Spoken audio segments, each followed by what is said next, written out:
Live from beautiful Midtown Manhattan on a clear night and almost see Mayor Bloomberg on the cover of the Daily News, New York Times, and High Times Magazine. It's the Ron and Fez Show, and I'm announcer B. Staples. And now let's introduce your hosts.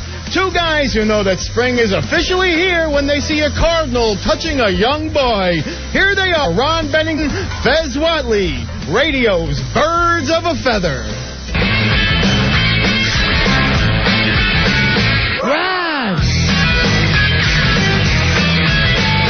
Fez! Ron and Fez! Hey! Ba, ba, ba, ba, ba, ba.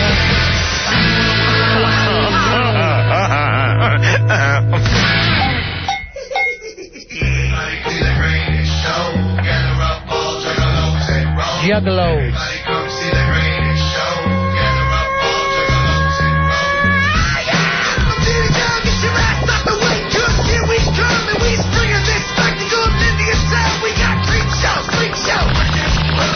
Marijuana is Marijuana is the bomb. Marijuana is the bomb. We know, Mr. Mayor. Buddies! Get in the buddies! Man, ain't nothing wrong with smoking weed. Weed is from the earth. God put this in me and you. Take advantage, man. Buddies, the Ron and Fez Show saluting the mayor. The newsman for normal, Fezzy, our own mayor. You bet he did, and he enjoyed it. And I enjoyed it. I my way to $1 billion in assets. And mayor of the most populous city in the world. Marijuana is the bomb. We know it is, Mr. Mayor. Mayor Bloom, now part of the normal campaign. The ad campaign that's going to be on bus, shelter signs, telephone booths, and full-page ads in the New York Times. Although, you know, some of you folks that don't smoke marijuana, it might be able to, you say to your children, look, I told you it stunts your growth. You smoke marijuana, it stunts your growth. It happened to Bloomy. Bloomy, the man who doesn't want us to use any water, is now endorsing pot. Yeah. Or as he calls himself, Puff Puff Give. I guess his dealio is he wants us to recycle our bong water. Right. And conserve their bong water. And then the mayor also said George Washington used to grow hemp. And he sees himself as a modern-day Washington. He's the modern-day... Mayor Bloomy, smoking that weed. He loves it. Here he is, show for a press conference. This is what he comes into. Smoking weed, doing coke, drinking beers, rolling fatties, smoke blunts, we smoke the blunts. Ladies and gentlemen, the mayor of New York City, the Honorable Michael Bloomberg. Smoking weed, doing coke, drinking beers, rolling fatties, smoking blunts, we smoke the blunts. It's so exciting. What are you people? On dope? Of course he is. That's our mayor. God bless him. Maybe we started to call ourselves Weed City from this point on. We dropped in New York. I like that. Weed City, USA. We used to be called New Amsterdam at one time. That would work for us. I think we're back to old Amsterdam. With all the weed going around. And Mr. Doobie himself, Mayor Bloomberg. It. He's one of the Doobie. He's the Doobie. I love him now, Fuzzy. He's adorable. Normal with their ad campaign, they're showing Mayor Bloomberg, showing what he said, that he enjoyed smoking marijuana. Yeah. And they go, it's normal to smoke pot. Right, normal. Even the mayor does it. That's how normal it is. It's normal. Get it? In fact, Mayor Bloomberg actually had to go as far as to say, you know, we're still going to arrest people for having pot. Right. Don't think anything's changed just because you've seen my face in the Times. Did he twice when he said it? Hey, Anthony. Anthony, you're on Ron and Fez. Hey, Anthony. What's going on, man? Sold it for any, man. All right, man. Right on. All right. Cool. the mayor's going to start passing out Cypress Hill CD covers as pot education for schools, man. Yeah, you know man. What I mean? You know, over 100,000 people smoked it, man, and no one's ever died, man. Right, man. It's like, it's funny because it's like they saw N6 most likely, and the guys that smoke cigarettes die cancer anyway. Right, so like, man. What's the difference, man? What's the difference, man? Do you think that Mary does that every day? 420, he starts giggling. It's 420, man. We may have the coolest mayor ever. Yeah, we do. It's like having Jerry Garcia for a mayor. Hey, Rob on a Fez. Hi, Rob. Hey, guys, how's it going? We're calling the gang. What's doing, guys? Yeah. Hey, guys. Just want to call and say what's up. What can we do for you? Nothing much. I want to give a big shout out to Mayor, man. Okay. Shout out Rob here. All right, let's hear it. All right, here we go. I'm going to spark it up. All right, sparking one up for the mayor, Fezzy.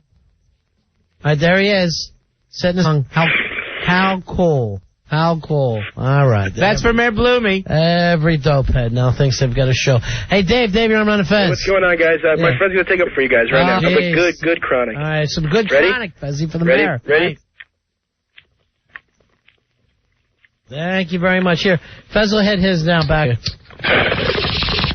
There we go. Thank you very much, buddy. Okay. Thanks for the call, Dave. We have a chronic mayor problem Right, we do. in New York City. 877-692-1027. He's the mellow mayor. No one gone every weekend. You know, and then he's Making always, a pickup. like he's saying, he's got a busy schedule. In the morning, he's money-making Manhattan. Then he got to go to Boogie Bronx. He's got to swing by Q-Town into Crooklyn. And at the end of the day, he's got to drop by Shaolin. Here's Tom from Run the Fez. Hey, Tom. Hey, boys, 8394. Ron, Handsome Fez. Yeah. But You gotta give the little leeway because did you see that beast that he's dating? She's like 7 feet tall. Yeah, Gotta but be hard to hit that. she looks high, he's just standing next to him. Well, believe me, don't worry about the marriage. More Bruce Water Sinatra ever did. He's all over it, Fuzzy. he used to date Miss Diana Ross. That's my pleasure. That's what he calls his ladies. That's my pleasure. My pleasure. I'm telling you, people are going to start liking New York more. And it'll be more livable. Mayor Weedhead. Mayor Michael Wheathead. Hey, Pete, you're on Run a Fez. Hey, Pete. Fez, card number 12212. Guys, what's up? Yeah. I'm a chef in the city, Uh-huh. and I was doing a party one day for like all, well, this is before he was the mayor. Right. Like all his cronies. I went to the bathroom to take a little break, cigarette, and there were two of his cronies in there. One was smoking up, and the other one was doing lines on the sink. All you heard, and I was in the stall, all you heard was, oh man, this is good, man. I'm telling you, Bloomberg is an absolute pothead, cokehead, I don't know what's He's going the on. best. All right, you know, that's the thing. No one asked him if he did any other drugs. Because he's so on. Yeah, this was in an interview with New York Magazine last year when he was running for mayor. Did you smoke the weed? You bet I did, and I enjoyed it. And you know, they should ask the Martians, you do coke? What are you talking about? I used to shoot speedballs with John Belushi. Do I do coke? I used to do acid with Jerry Garcia. Normal saying it's the attack piece, just really grateful to finally an honest politician. Sure.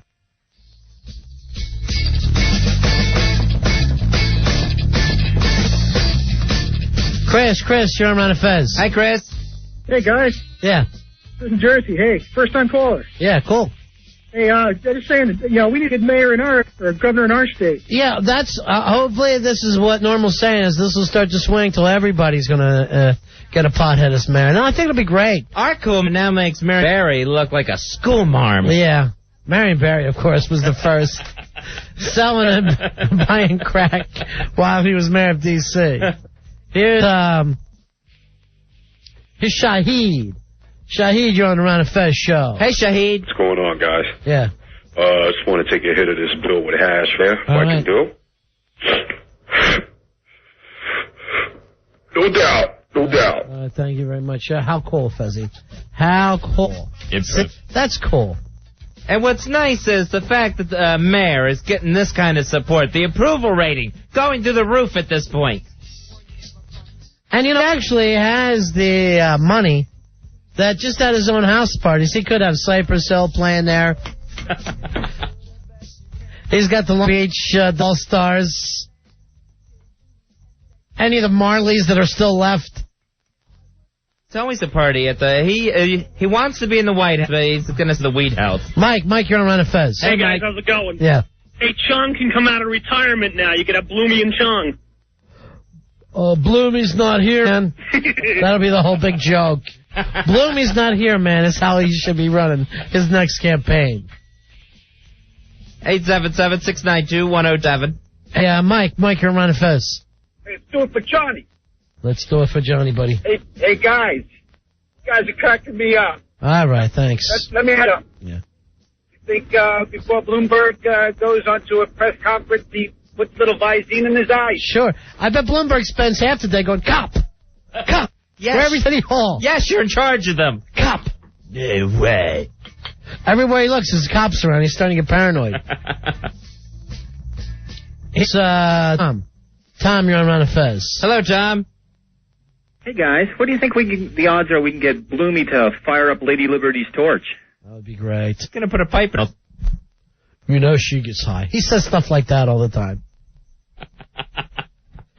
877-692-1027. Here's, Joe, you're on Run of Fez. Hello, Joe. Buddies? Yeah. Yeah, athletically, definitely not the drug to be doing, though. You saw the first pitch they made out the other day? Right. The Yankees game? You should have learned from the president. You know, he did a couple of bumps. Right. Right down the middle, you know, guys? But here's the deal. You ever see the stoners in gym class and so they always came in black socks on? Yeah. Cut off. They weren't gamers, guys. Right. Sunglasses still on? Yeah. Guys like Vince Coleman doing lines, they're running all over the place. Yeah, they're able to do both. Thank you very much. Point. Hey, Jen, you're on Run of Fez. How are you? Hi, Jen. Hello. Yeah. Hey, guys. This is totally off the subject, but I was just going to see if I could... I was just going to get a male's opinion on the situation in my life. All right, I think we'd be glad to help you. All right. Well, I thought I was married, and basically... How long you been married? A little over about 2.5 years. Okay. Just had a baby about a year ago. You know, right after we got married, you know, started the family, you know, quite right away. And I was graduated from college and gained weight. I'm, you know, not happy with myself. You're a big girl now. No, I wouldn't say I'm a big girl. What are you tipping the scales at, Jen? Right. Yeah. And be honest, okay? I'm not going to go there. So, it's not, even if I weighed 125, I don't think I'd tell you. Okay. You're worried that since you had the baby and you've been married, you've gained some weight. Yeah, I mean, I'm not You're not really happy. What's that? You're not happy with the way you're looking now. Okay. And I gained weight even before we got married, and it's been kind of before I had the baby. And then Would it be wrong if we say you got huge? Was that totally out of... Compared to what I was, yes. Compared to what you were, you're an offensive lineman now. No, I can't. I called you guys to cheer me up now. Okay, I thought we were... I hear you laughing. Yes, I am laughing. We're all not going to be as happy as the mayor, let's face it. I called to see if you guys could cheer me up, give me some advice. All right, what's the advice? Jogging, I'd say. To me, it seems like you're fat and happy. You don't have any problems at all. The reason I'm calling is... Moose would be advice. That's a good thing. Because that's comfortable. Moo-moos. My husband has Moo-moos with a black sweater. I own 3. My husband has turned to internet. And we still have, you know, an intimate, you know, I would say, somewhat fulfilling love life. Right. It's not as great for just because when you're not happy with yourself, it's not as pleasurable, but... Right. But, you know, we do have an intimate, you know, love life, and it's not much different than what before, but he's started doing the internet thing, and I, you know, confronted him, and I told him I didn't like it, and basically not really sure to get him off of that. All right, so you're saying he's searching the internet for porn as a hobby now? Right. Okay, but he does it in front of you? He does it behind my back. All right, so maybe that's part of maybe that's what you're a little more nervous about. Right. How do you know he's doing it? Well, I know how to check the internet. All right, so you're checking up on him. Well, I've been on just checking mail and stuff, and things have popped up, things that you normally don't just come up unless you... Oh, no, not really. Actually, if you go to, like, any chat room from that point on AOL, you're just destroyed with junk mail.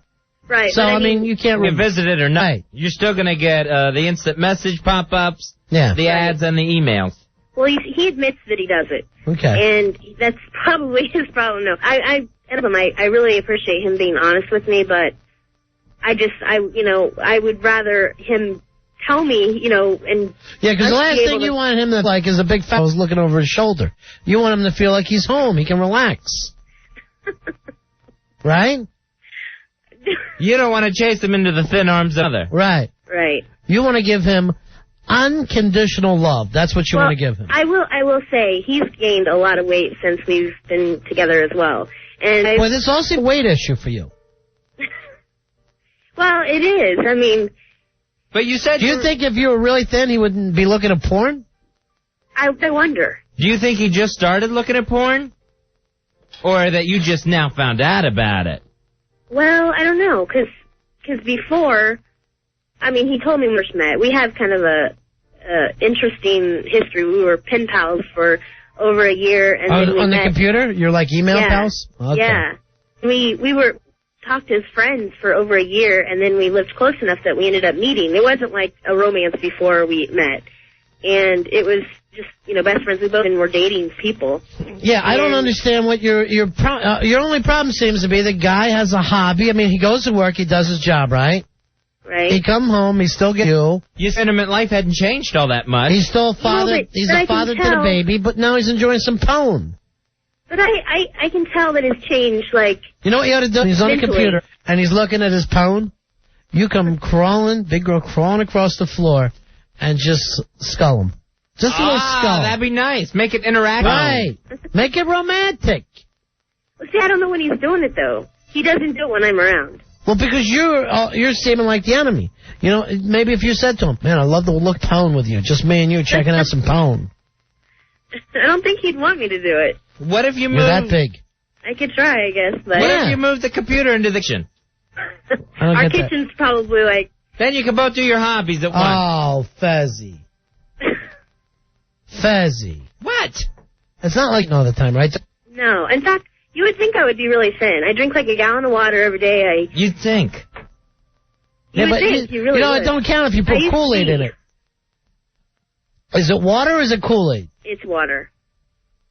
I go through so much water. I'm just not exercising as much. It's really tough now, trying to fit it in. But it seems like you have two different things that are worrying. One is the weight thing. The other is the pone thing. And he's enjoying some pone. Well, last thing you want to do is start busting his balls. I have the feeling, I bet even if you went running and lost some weight, he'd still be into the... Because he'll be nagging. Yeah. Why not invite another lover into your lives? No. Let's see if any names seem to you. Too Cute? Andy the Flasher? Laura Croft? F Me Boobs? Telling Helen? Nurse Myra? I don't get into it. Carmen and the Death Sweet Melissa? See, that's some of the stuff you should be thinking about. That's our girls. Ron and Fez girls. Yeah, I don't get into that, though. I love listening. I think it's hilarious, but to actually involve it into my life, I don't think, I don't get into that. It doesn't seem you want to give any this relationship. I give so much. I really do. Pork chops? All right, let me ask you this. Suppose you have pork chops in it, right? And there was only one left. Who would get it? He would. Are you sure? I really don't. I don't. Because he's fastest? All right, it doesn't seem like you like our stuff. You like our advice. You want us to take some calls for you? Yeah. Because trust me, our listeners are through everything. Right. They have experience. They have lived life. And I'm sure they'll have some advice for you. All right. All right, here's, and you seem like a very nice young lady, Jen. And I really think hopefully we can work this out for you. Here is Mike. Mike, you're on with, she's a young lady. She's gained some weight and she's worried that her husband is looking at porn.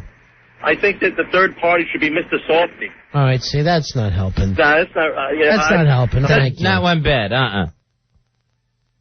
Here's Rick. Rick, you're on Ron and Fez. Hi, Rick. What should Jen do? Hey, my advice on Yes? Stackers 2. All right, that's a possibility. So, Stacker see, I- too. That's going to give you more energy, too, Yeah. Jen. And see, but it's not that right now it's basically been a motivation. This is definitely motivating me, but I don't have a problem. Get back with myself. Right. Your big worry is the porn. Yeah. Not the weight. Right. I mean, definitely the weight's bothering me, but that's my Sure, own it's issue. bothering all of us.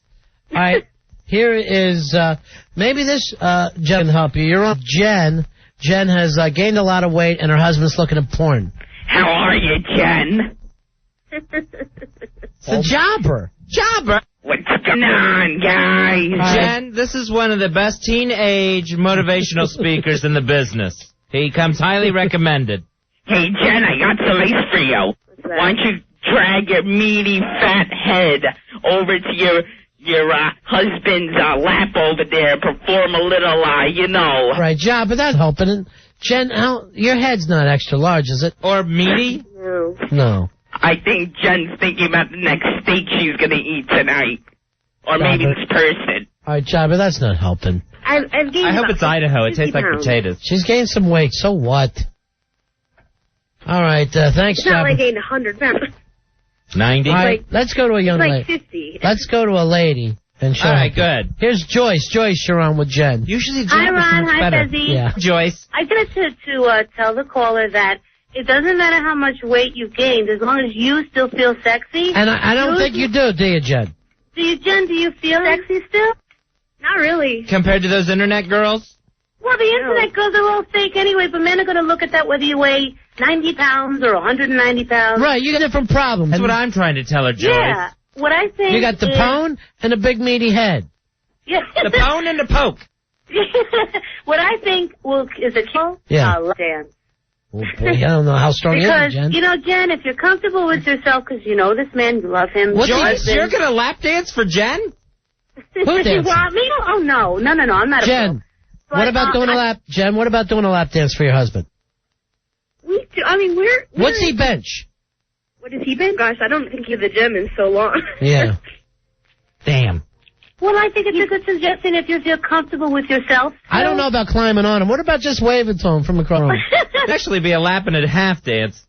All right, Joyce. Good luck to you, Jen. All right, Joyce, would you mind if your man was looking at pone? I wouldn't mind, because I know me, he gets Not, his thrills that's from. where he busts He his can look nut. at those other girls. That's not a problem. I found out that he was doing more than just looking, though, a while back. What's he doing? Well, is he like J.O.ing to the porn? Yeah, well, he what? Was he Well, stroking one? Is he rubbing one out? Pleasure himself to the porn. Because Well, you can come right into that. Pardon the pun. Excuse me. He might be, but he was emailing some of the chat line people for a while. Oh, no, honey, that's another problem entirely. Right, Yeah, thank that's any problems with. Yeah, Seriously. there's more than just the one. Jen, your life's a mess here. Did he install a roll of bounty over the computer monitor? That'll happen. What about that down south who kids to get some attention? Is that out of the question? Little Susan Smith action? Sometimes you throw the kids in the tub and Or Andrew Yates. he starts to pay to you. Hey, Tom, you're on with Jen. She's got problems. Hey, Tom. Jen, Yeah. you gotta spice it up. Let your husband find a fold once a night. All right, Tom, that's not helping. I'm sorry, one. Here's another Tom. Tom, you're on with Jen. Hello, Tom. Hey, Ronnie Fez, how you doing? Yeah. But I want to know if she takes it in a... All right. Is that helpful, Jen? Have you ever tried anything different like that? Oh yeah, we experiment with everything. In fact, I'm like the kinky. Really? And lot of whipped cream, chocolate sauce. Oh yeah, anything. I'm willing to do about anything, and we do it. But Right. I don't feel that it's he's thinking about. What do you think he's thinking about? I don't know. These other women. What are Would you rather that he was with you and thinking about them, or would you rather that he was with them and thinking about you? Or would you rather you were with them thinking about him? Hey, Sean. We're going to get you some help, Jen. Sean, Ron and Fez. Hi, Sean. Hey, what's up, guys? Hey, Jen. Jen, you could look like Pamela, and this guy is still going to push the putt. Or Louie. Yeah. Right. What she does. All right, Thanks, so what guys. he's saying is Don't take it so personal. Well, and I think he was doing it before, like when I was looking pretty cute. And, I mean... No, I don't care. You could be married to Jennifer Aniston. They'll bet Brad silently runs one out so light that he doesn't wake her up. While he thinks about Courtney Cox. That's just normal. Nice and light with the morning dew. Yeah. That's what I was afraid of, I guess. What are you afraid of? No, that's what I said. That's what I figured. It was... You should not be. That it's way beyond your control. But how you know what stop... he needs? You ought to get him a gamad. Somebody else he could be excited with, then he comes home with you when it's dinner time. And you got a big spread waiting. Here's Paul. Paul, you're on with Jen. Hi, Paul. Hey, Ronnie. How you guys doing? Good. I read this in a magazine that every time a chick swallows, she burns off 500 calories. And that's pure protein, Jen. Really? Well, then, you know what? I would really thin. Really? So you should, just go ahead and do that, Jen. All right, so you got that going for you, Jen. Are we making you happier, though? I can laugh. That's good. That's the important thing. No, I listen to you guys every time that I drive home. I don't usually have the radio on at home a lot, but I'm listening to you more. What are you driving? SUV? What am I driving or where? What? A Contour.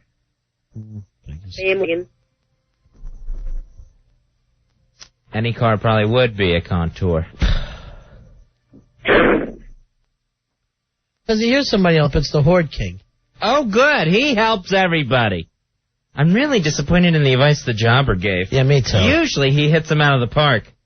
Hi. Horde King, how are you, sir? Hi, Jen. Hello, Your Majesty. Yes, happy belated birthday. Thank you. He said happy bloated birthday to Fez. No. That's just mean. No. Hey, guys. Happy belated birthday. Just the way you are. Jen, it's a simple fact that didn't go out over the air. Yeah, we can't say that over the air. But I'm doing it right now. You foul-mouthed therapist.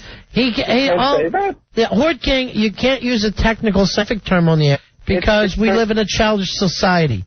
Oh, that's pretty ridiculous. So what should I say? Is it J-O okay? Yeah, you can say J-O. You can say rub him out. You can say any baby term. Sure. Okay. Bopping the baloney's fine. Now you're making her hungry. We have to censor ourselves. We can't just put that atomic anatomy or that terms for things. Let's just say that a married man, a single man, a man that's breathing, are all walking in the J-O. Yeah. And you know what? We'll do it just as frequently, and they enjoy it just as much. No way. Yeah, really. Other people? Believe it or not. Now, what you haven't said... That Horde King. Oh, my gosh, I forgot. They're dumping out. Word. Female batch. When's the last time you ran a little girl's batch, Jen? What's that? When's the last time you ran a girl's batch? When the Chinese food got there? Hooray! Do you remember the last time? You guys are really bad. But, Jen, do you remember the time that you did, as the King is saying? To be honest, I'm not just saying this. I don't really get into it myself. Yeah. Maybe that's my problem. I don't get into it. The point is, Jen, that you're probably doing it, and there's nothing wrong with doing it, and it's perfectly normal and healthy to do it. I think it is perfectly normal. I know lots of people do, and I don't. I just, personally, I don't know why. Maybe that's my problem. I don't get into it myself, so I don't feel... Well, on the occasions where you and your girlfriend... Yeah, I didn't use now you sound like a fool. I didn't use the M word. I don't know, but now you sound childish. Well, when the last time you did this, or time you did it, did you think of other people, or did you think exclusively of your husband? Since I've been married, yeah, I thought of my husband. Right. Maybe I'm just... Entirely. Yeah, well, I mean, maybe, I don't know. I mean, I've never really thought... See, I don't do it. I don't, sit there and, make a habit of it. When you do, you should just go. People, when it comes to batching, those that do it and those that don't admit they do it. Aha. It's a fact that people masturbate. Oh, jeez. Horde King! That's the third dump. I'm sorry.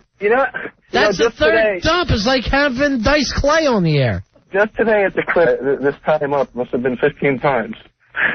So it's odd to have to... remember not to say Horde King, naughty M word. Should she worry that he's enjoying a little porn? Of course not.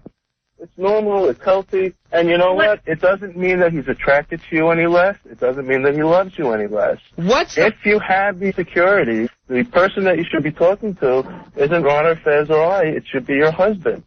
I know. Maybe if she took a big thing of pills when he got home, he had the EMTs and stuff, then he would start to pay more attention to her. Or at least a whole little thing of bullion cubes. Well, that could be fatal. Well, the sodium alone. The advice I can give you is to talk to your husband, because as much as we'd like to imagine that our loved ones know exactly what we're thinking, they don't. In reality, no one can read anyone's mind. So, because King, is there any such thing as too much internet porn? No. No, really. As long as it doesn't become obsessive. I quit my job, so I can sit and look at it. That's fine, according to the Hort King. What do you consider obsessive? What do you consider obsessive? Like, is it to the point where he's chasing his winky? No. Sure. I know, it feels so silly. But here's the thing. Here's what I think. Jen, you're not going to be happy till you snip his nads off and carry him around in your purse. You'll finally be happy. And use him as a side dish. I don't think she's trying to do that. I don't think she's trying to emasculate him. I think that she feels a little bit insecure about her appearance and some reassurance from her husband. You're still pretty biggin'. And the only way to do that is to talk to him. I'm sure that if you talk to him, he would tell you that he's still loose and that he's attracted to you. Right. And if he's not, you should know that also. You know what you should do? Start your own website. Take pictures of yourself. See if he runs across you. I like that. Those are very products. It could be. Maybe your husband will one day download your picture. Maybe a couple years ago I would have done that, but not now. But Jen, you put yourself down. Stop putting yourself down. He doesn't want to come home to that. And you're putting yourself down based upon an insecurity which may have absolutely no base in reality. Right. You still got a pretty face. Before you start worrying about something that's not an issue, talk it over with him. Does not mean that he'd be an iota less. Odorless? An iota. Oh, I thought you said doesn't mean that she's odorless. I thought you said orida. Sure, that's no true. I was trying to have another baby word for that, but we managed to slip that one by. Jen? Yeah. Did the Hort King help you at all? Maybe, yeah, a little bit. Or maybe you feel better after you ate a pie. I don't turn to food. Can you get to a pound cake? Like she's more than 6. Bad. Like she's 6 feet away from. Honey, we're fat. Honey, we're fat. We're fat and happy. That's all.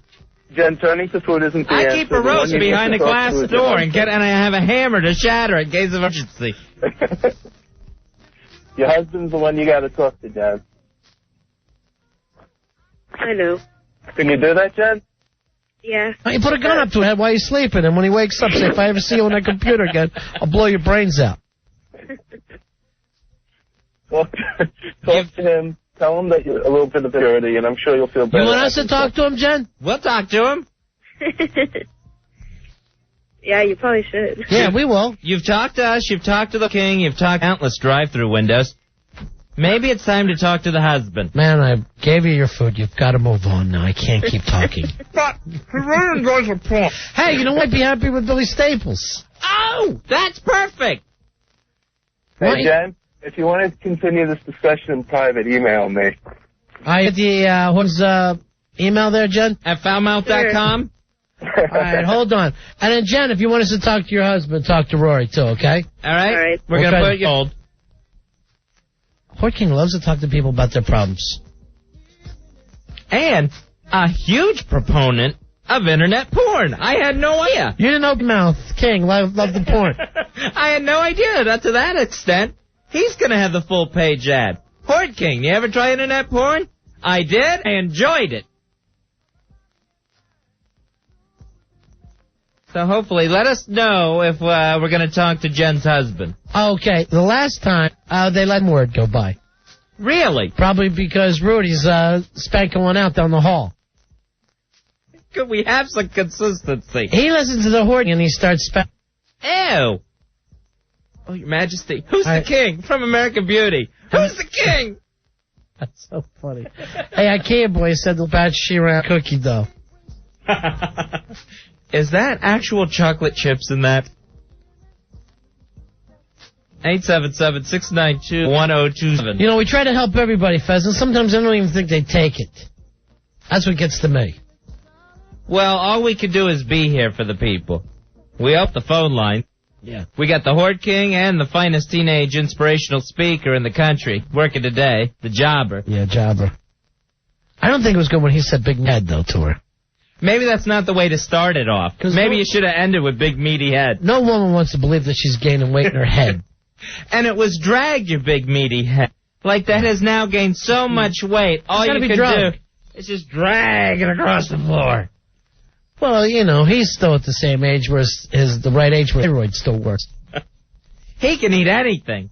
He won't gain an ounce. He's got that metabolism that's working. Yeah. That teenage metabolism. Bounce over 30 and see how many fat jokes you... All right, we got to take a break. And, you know, this is just a little sample of all the problems we're going to solve tonight. The good work that we do here. Good news, too. Tuesday night, that means a big-ass simulcast with the Osbourne family. We're not even going to try to act like we're not going to do it every time now, Fuzzy. We want to watch the Osbournes. We want to be of it, the instead of what's being called the greatest TV show in the country. Sure, of all time. The Osbournes, 10:30 on MTV for the new episode. We will big-ass simulcast that tonight. Hey, Rob Fickers, I'm glad we could make your day. This is the Ron and Fez Show. Ron, Fez, 1027 WNEW. If you're bald or balding, listen up. We're going to tell you about MHN Hair Restoration Studio. They're going to take the time to thoroughly educate you and walk you through all your questions about hair restoration if you just give them a call, 1-800-HAIR-202. Our own Al Dukes is so excited about this, Fezzy. He told me that he has to sit to go to the bathroom. That's how excited he is about getting his hair back. He's thrilled. And MHN is recognized as the industry leader in solving hair loss problems. That's for more than 30 years because of exclusive state-of-the-art hair replacement program. I recognize them. I said me and Fez do commercials for them. I know them. Well, Al Dukes, you're going to head on over there. By the way, Al, if you talk to them, it's 1-800-HAIR-202. 1-800-HAIR-202. They're going to educate you. There's no surgery, no bad toupees, just hair you once had. That's a free educational consultation. So go for your free consultation and actually see yourself with a full head of hair at MHN Hair Restoration Studio. Check them out. 1-800-HAIR-202. 1-800-HAIR-202. A 100% natural hairline is guaranteed for MHN Hair Restoration Studio. 1-800-HAIR-202. That number, 1-800-HAIR-202. 102 WNEW, New York. Ron and Fez. Frequency. 1027 WNEW. Deep in the heart of a lonely kid. We're on a Fez. Tomorrow night, Fezzy, it's the New York premiere. I guess it's a re-release of The Last Waltz. That'll be at the beautiful Ziegfeld Theater. Listen to this. It's very cool. Marty Scorsese is showing up at it. Robbie Robinson from the band, plus other people. We've got 15 pairs of tickets for this, so we're going to give out right now. Yeah, it's at the Ziegfeld Theater in Manhattan. That's courtesy of Rhino Entertainment. Now, if you ever saw The Last Waltz before, maybe the concert film all the time, definitely, shot the best. You're talking about the band who toured with Dylan and had all their own hits. Plus, shot by Scorsese, who, that's kind of a different thing for him to be doing. Then you look at some of the people that are in this, and I'm hoping some of these folks show up. Tomorrow night, Ringo Starr, Ronnie Neil Young, Dr. John, Dylan is in this. And then, weirdly enough, Waters was the Staples. Weirdly enough, in the middle of the whole thing, Neil Diamond. Nice. Whenever I watch that, I always crack up at that part. Van Morrison, of course. I always like that concert of two people who don't belong together. I actually had this experience one time, and it was in Florida. Smith with Bob Seger. Really? And how does that happen? It's not like I don't know what they were thinking when they put that tour together, but it's not like two groups got together well. And all the Bob Seger mullet heads just booing Dora and Patti Smith. They got time. They like that old time rock and roll. I always like that type of situation where half the crowd is going, what the you sitting through this for? Legendary situation there. Jimi Hendrix trying to open up for the Monkees. Right. And getting booed off the stage. And Peter Tork trying to apologize to Jimi Hendrix. Sorry. Most of our fans are kids. I think the weirdest comp that I saw was I went to see Yes in concert. And the opening act was actually an old black and white Popeye tune. How long did it run? It probably ran forever. It was a bunch of cartoons looked like it was on a big reel, giant reel. And they just played that constantly for like a good half hour, Popeye cartoons. I would love it. I think that was for the acid heads. Then I'd bring back Popeye. During this point, we want Popeye! Stayed for the whole cartoon, walked out halfway through Yes. Sure, you did the right thing. It just became horrible. All right, I see Rory is waving at us. Who do you got, Rory? Come on over, handsome Rory Hamptons. Yeah, I went to go see Weezer, and they were opening up for the Indigo Girls. Oh, jeez. And as soon as Weezer was over and we found out Indigo Girls was on after, we just took off right after. And a bunch of chicks there, that's all it was. It was... Big girls? Yeah. Yes. Very big. Big girls, and you're there. You were there with the little glasses weasel out, and we're scared. Yep. All right, hey, Jim, you're on Run of Fez. Yes, I saw Roger Daltrey and Big Cunt the same night. Amazing. I was hoping the guy would have killed himself then. All right, which one were you looking for? I don't remember. I blacked it all out. You don't remember who you went to see? No, it was Roger Daltrey. Right. They threw in Big Country. Now, Big Country, Lucky. Did they do anything other than just their Big Country song? They only had one. Yeah. That was it. All right, you want 15 minutes. You go to the show tomorrow night in Manhattan? I want to go to the show. It should be very, very cool. Marty Scorsese is going to be there. Robbie Robertson. And not the guy from Big Country, right? Not the guy from Big Country. All right, so we'll send you to get a pair of those tickets. Hold on, Jim. Talk to Jim on the line. Last Wolf tickets, the re-release, I guess it's 25th anniversary, at the Ziegfeld Theater. I went to see the Stones one time when a very young Prince got booed off the stage. Really? Yeah, it was the first tour where he was, Purple Rain, and Jagger, was into him. And I'm telling you, a lot of these think that they're sophisticated, but a lot of their fans mullet heads. The crowd was not going to accept anyone thinner than Mick Jagger on that stage. Right. And that night, and the other Prince is out there in a G-string. He's in a G-string and a pair of platforms, and people are like, what the F? That's not what we're here to see. Brian, and you're on Run of Fez. Hey, Brian. Hey, how you doing? Yeah.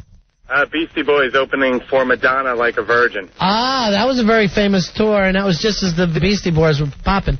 All right, how did Madonna's crowd accept the Beastie Boys? Not at all. Just pure hate? It was a scene. They were throwing beer on each other on stage, getting it on with the 5,000 wristbands on. See, I give the Beastie Boys credit for not changing their act.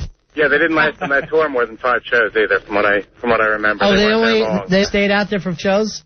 I don't remember if it was 5 shows, but it wasn't very long at all. And I think the whole deal was Madonna was popping one of them. I forget which one. Mikey D. I can't confirm. I'm not sure who it was. A different Mikey D. All right, Brian, we're going to send you to the show. You want to go to the show tomorrow night? Where is it?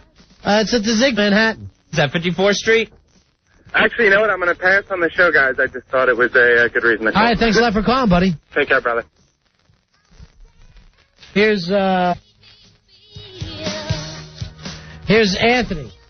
Anthony, you're on Run of Fez. Hey, Anthony. What's up, Run of Fez? Big ass card holder 1353. All right, boy. Yeah, I'm not interested in winning a prize. I just want to share my misery as a young child. I was very excited to see Weird Al when I was very, only to have to know that I have to sit through the Beach Boys after he was done, because that's what my parents wanted to see. Oh, I was going to say, sit through the Beach Boys. If he was headlining over the Boys, that would have been shot. No, but Weird Al was pretty cool, as a little kid, but Beach Boys, that sucked. Yeah, because their music won't stay forever, and Weird Al's will. Thanks a lot, Andy. Anthony, I can't believe you're taking Weird Al's side over the Beach Boys. You wouldn't have gotten the tickets anyway. Hey, Christina. Christina, you're on Run. Hi, Christina. What can we do for you? Actually, it's not about the concert, and I don't want tickets. No problem at all. Joyce called to me yesterday. I can squirt milk out of my eye, and I want to be in the circus. I'll do the Cruel Circus show with us next Friday. Yes. A week from this coming Friday, April 19th at Caravas Place in the Village. So I want to see if there's any open available. And We can always use a woman that could squirt milk out of her eye. Is that the only place you squirt milk out of? Is it breast milk that you're squirting? No. Please, it's the last thing on my mind. Could you squirt that into your own eye? All right, I'm going to put you on hold and let Al talk to you and bore you. I definitely want her. I saw someone do it with smoke before. Ooh, that's got to hurt. That'll dry your eyes out. Hey, Jonathan, you're on Ron and Fez. Hey, Jonathan. Hey, What do for you, Jonathan? Well, I mean, I don't really have a great story, but I have one, and I definitely want to see The Last Waltz tomorrow night. Yeah. I remember back in '81, I went to see the Rolling Stones Tattoo You tour. Right. And George Thorogood was doing a 50-city, 50-day tour. Here's what it was. It was 50 dates, 50 states. Yeah, it was awesome. Every different day. That's what got me and my son on our thing about visiting all 50 states. It's a chance to be Thorogood. And he did it in a station wagon. Right. Well, yeah, we had that little trip time. So that's your thing? Well, no, that was really cool. He was great, but actually Journey came on before the Stones. I thought Jay Giles did that tour with him. Nah, this was not that day. Actually, perhaps they were like switching around or something. I don't know. But like Journey I think they had a top 10 album with Yeah, they were huge in '81. But they were terrible. Yeah, I know. Schmaltzy love tunes. Don't believe in. All right, how did the crowd react to them? Well, you know, we were very polite. Yeah. But then they came out and said, "Thanks for making us the #1 band in America." And that's when Here's the Stones. That's when the beer started to fly at the stage. All right, Jonathan, did you ever see the Last Waltz before? I absolutely have. I own the disc. I'm a fan of that movie. Also, Rhino putting out a new DVD, I think, next month. Yeah, the DVD will be out May 7th. So, Jonathan, we'll give some tickets to see that. Scorsese and Robbie Robertson supposed to be there as well. That sounds great. I'll bring my camera. All right, buddy. You hold on the line and we'll get your information. Thanks for making us the best-selling act in the country. We're Journey. We're Journey.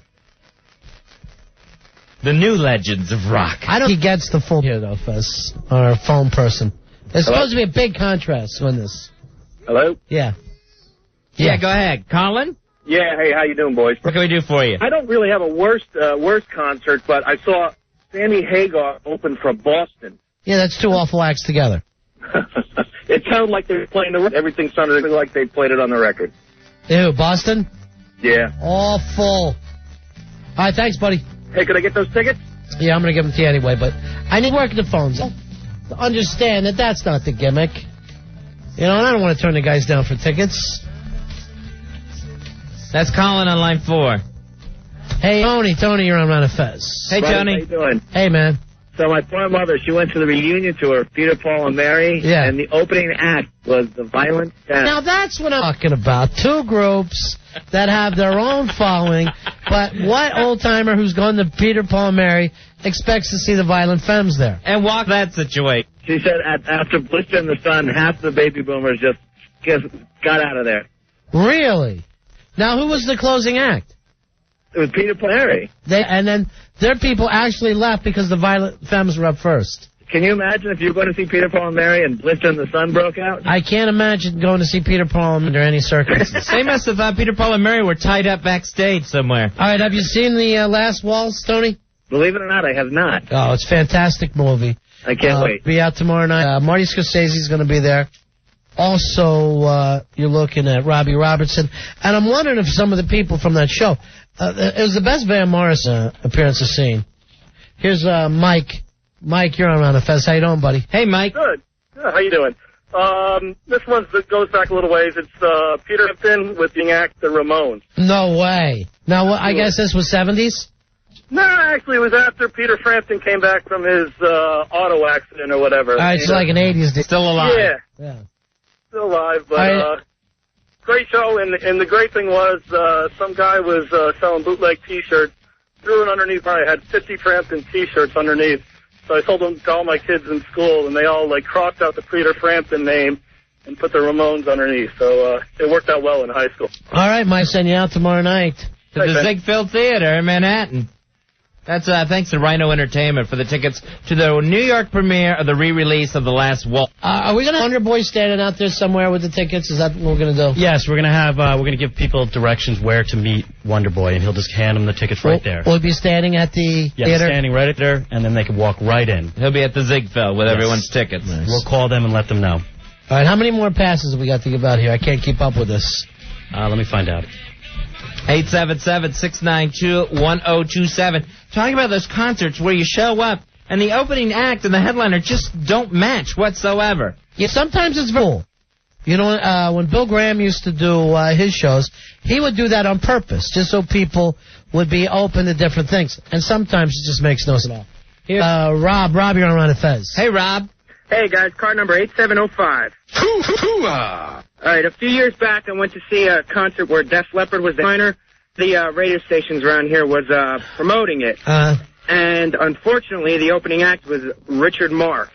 Richard Marx, that's followed by Bryan Adams. Bryan Adams? Yeah, the damn Canadian. Right. Now, the thing that really pissed me off was Def Leppard was the headliner. They were on for about a half hour. Richard Marx was on an hour and a half. My ears were bleeding. I wanted to kill somebody. I didn't know Richard Marx had an hour and a half worth of material. How'd they keep his hair inflated that long? It sounds like Def Leppard was a hotel or didn't go up in time or something. Someone's on the side stage telling Richard Marx to stretch. I don't know. I also was there with who was my ex-girlfriend at the time. We had already broken up, so it was a pretty crappy concert. I'll put it that way. All right, buddy.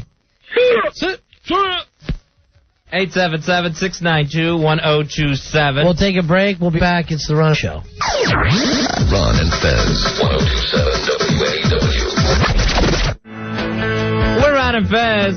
Then the Last Waltz. Tomorrow night, the re-release with the New York premiere at the Ziegfeld. Robbie Robertson and Marty Scorsese will be there. I don't know whether talk before the film. They probably will. And we're talking about some of the bad shows you've seen. Just put bad acts together at the same time about some passes. 877-692-1027. Hey, Terry, you're on Ron and Fez. Hey, Terry. Hey, how's it going, guys? Yeah. When I was at University back in 91, I think it was, we had a spring fling. We had the Psychedelic Furs open up for Salt and Pepper, and the headliner was Loaf. Nobody belonged. Nobody belonged. That sounds like a bad grad night. Very funny. It was really a shame. All right, Terry, we'll give you some tickets. See the Last Waltz. Tickets to see the premiere, the re-release of The Last Waltz at the Ziegfeld. Hey, Carrie, you're on Ron and Fez. Hey, guys, what's going on? Yeah. Hey, Carrie. I wanted to tell you about a couple of years back, I went to Neil Young, and the opening bands were Social Distortion and Sonic Youth. I remember that tour. And very strange bunch of people. Sure, and all the old Neil Young fans are like, what the hell is Neil and Like, it's so loud. And Neil, it was just a wall of noise, and Neil loved those guys. Loved them. You want to go to the Last Waltz tomorrow night? I would love to. Thank you. All right, in the Neil Young in that is in the Last Waltz. Here's Michael. Michael, you're on Ron and Fez. Hey, Michael, what do you got for us, buddy? Back 60s, I saw Oaks in concert, and the opening act was Spanky and Our Gang. Oh, all right, that's worth saying. Okay, hold on, I'm going to give you something. You just hold on the line. You got a revolutionary and kitty pop song.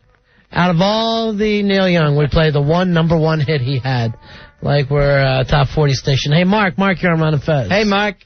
Hey, buddy. Back in 81 or 82, I saw the Hooters. Yeah. Like a pop 80s band with Right. Run DMC opening. Yeah, and I'm sure the little white boys were all happy to see their faces, huh? It was interesting. All right, hold on, Mark. You want to go to the show tomorrow night? Sure.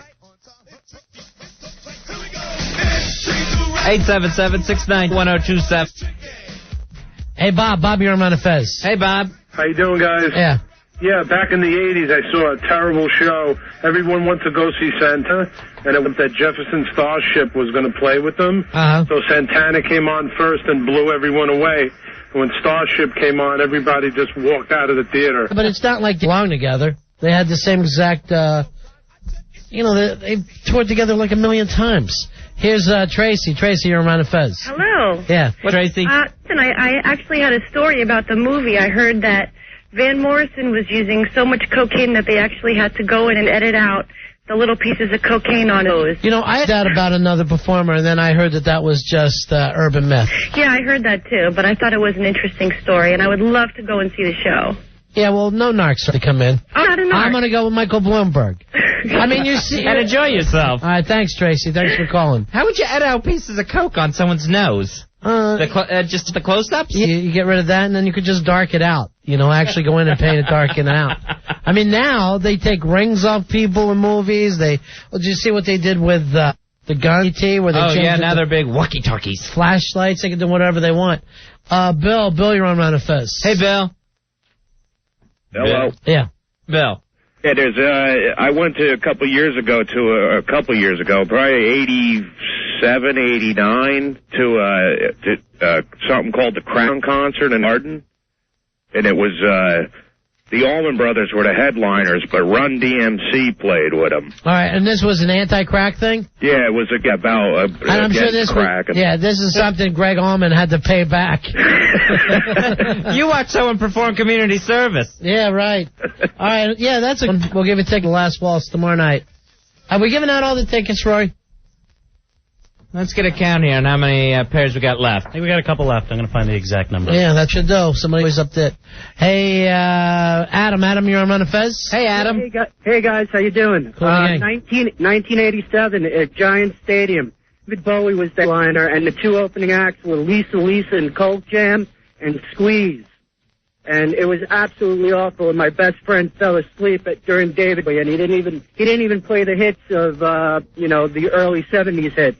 But Lisa played Lost in Emotion. All right, Adam, hold on. We'll give you tickets. I always like anybody's bad experience. Hey,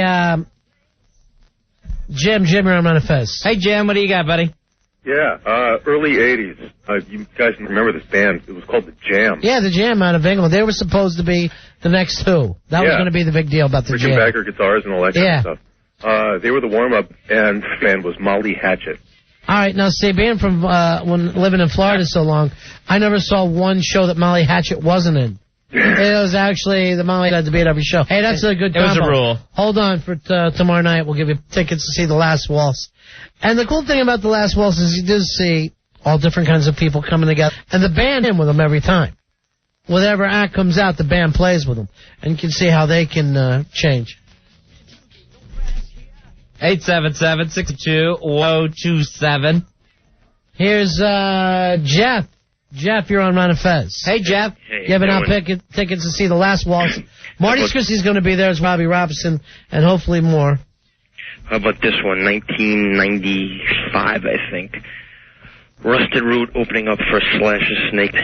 Didn't they just call that Slash's Drunk Pit? That's about how it was. I mean, there were about, I don't know, thousands of people there for Rusted Root, and then about 200 people for Slash's Snake Pit. All right, hold on. We'll give you some tickets. Here's John. John, you're on Ron and Fez. How you doing, buddy? Hello, John. 1988, Madison Square Garden, Grateful Dead playing. Who comes on stage? Hall & Oates. And they do Every Time You Walk Away. Oh, my goodness. goodness. It was real. Now, were they did that? No, it was a benefit concert. They had brought a whole bunch of good people on, but Hall & Oates just showed up on stage, and the biggest mismatch I've ever seen. That is very, very bizarre. The concert that had the big King Kong in front of Madison Square Garden. It was All right, have you seen The Last Waltz, John? I've seen it, and I love it. I've got it on DVD. It's one of the greatest things ever made. All right, we're going to send you out tomorrow night to see it on the big screen with all that sound at the Zigsfield. Thanks to our buddies at Rhino Records, Fez. Yep, hold on. It's the release, the New York premiere, The Last Waltz at the Ziegfeld Theater. We'll make sure that Wonder Boy's out there with everyone's tickets. All right, now look for The Last Waltz 4-CD box. Is set Tuesday, April 23rd, and then the new DVD will be out May 7th. For more information, check out Rhino.com. Rhino doing a lot of cool stuff anymore. Here's Jody, you're on Rhino. Hey, Jody. Hey, I'm embarrassed that I even went to this show, but I love the band, so I have to say Journey and Richard Carpenter in 1983. I don't know who looked bigger pussy, Journey or Richard Carpenter. Both of them, of course. What, Air Supply couldn't make the bill? Of course not. They had to cancel last minute.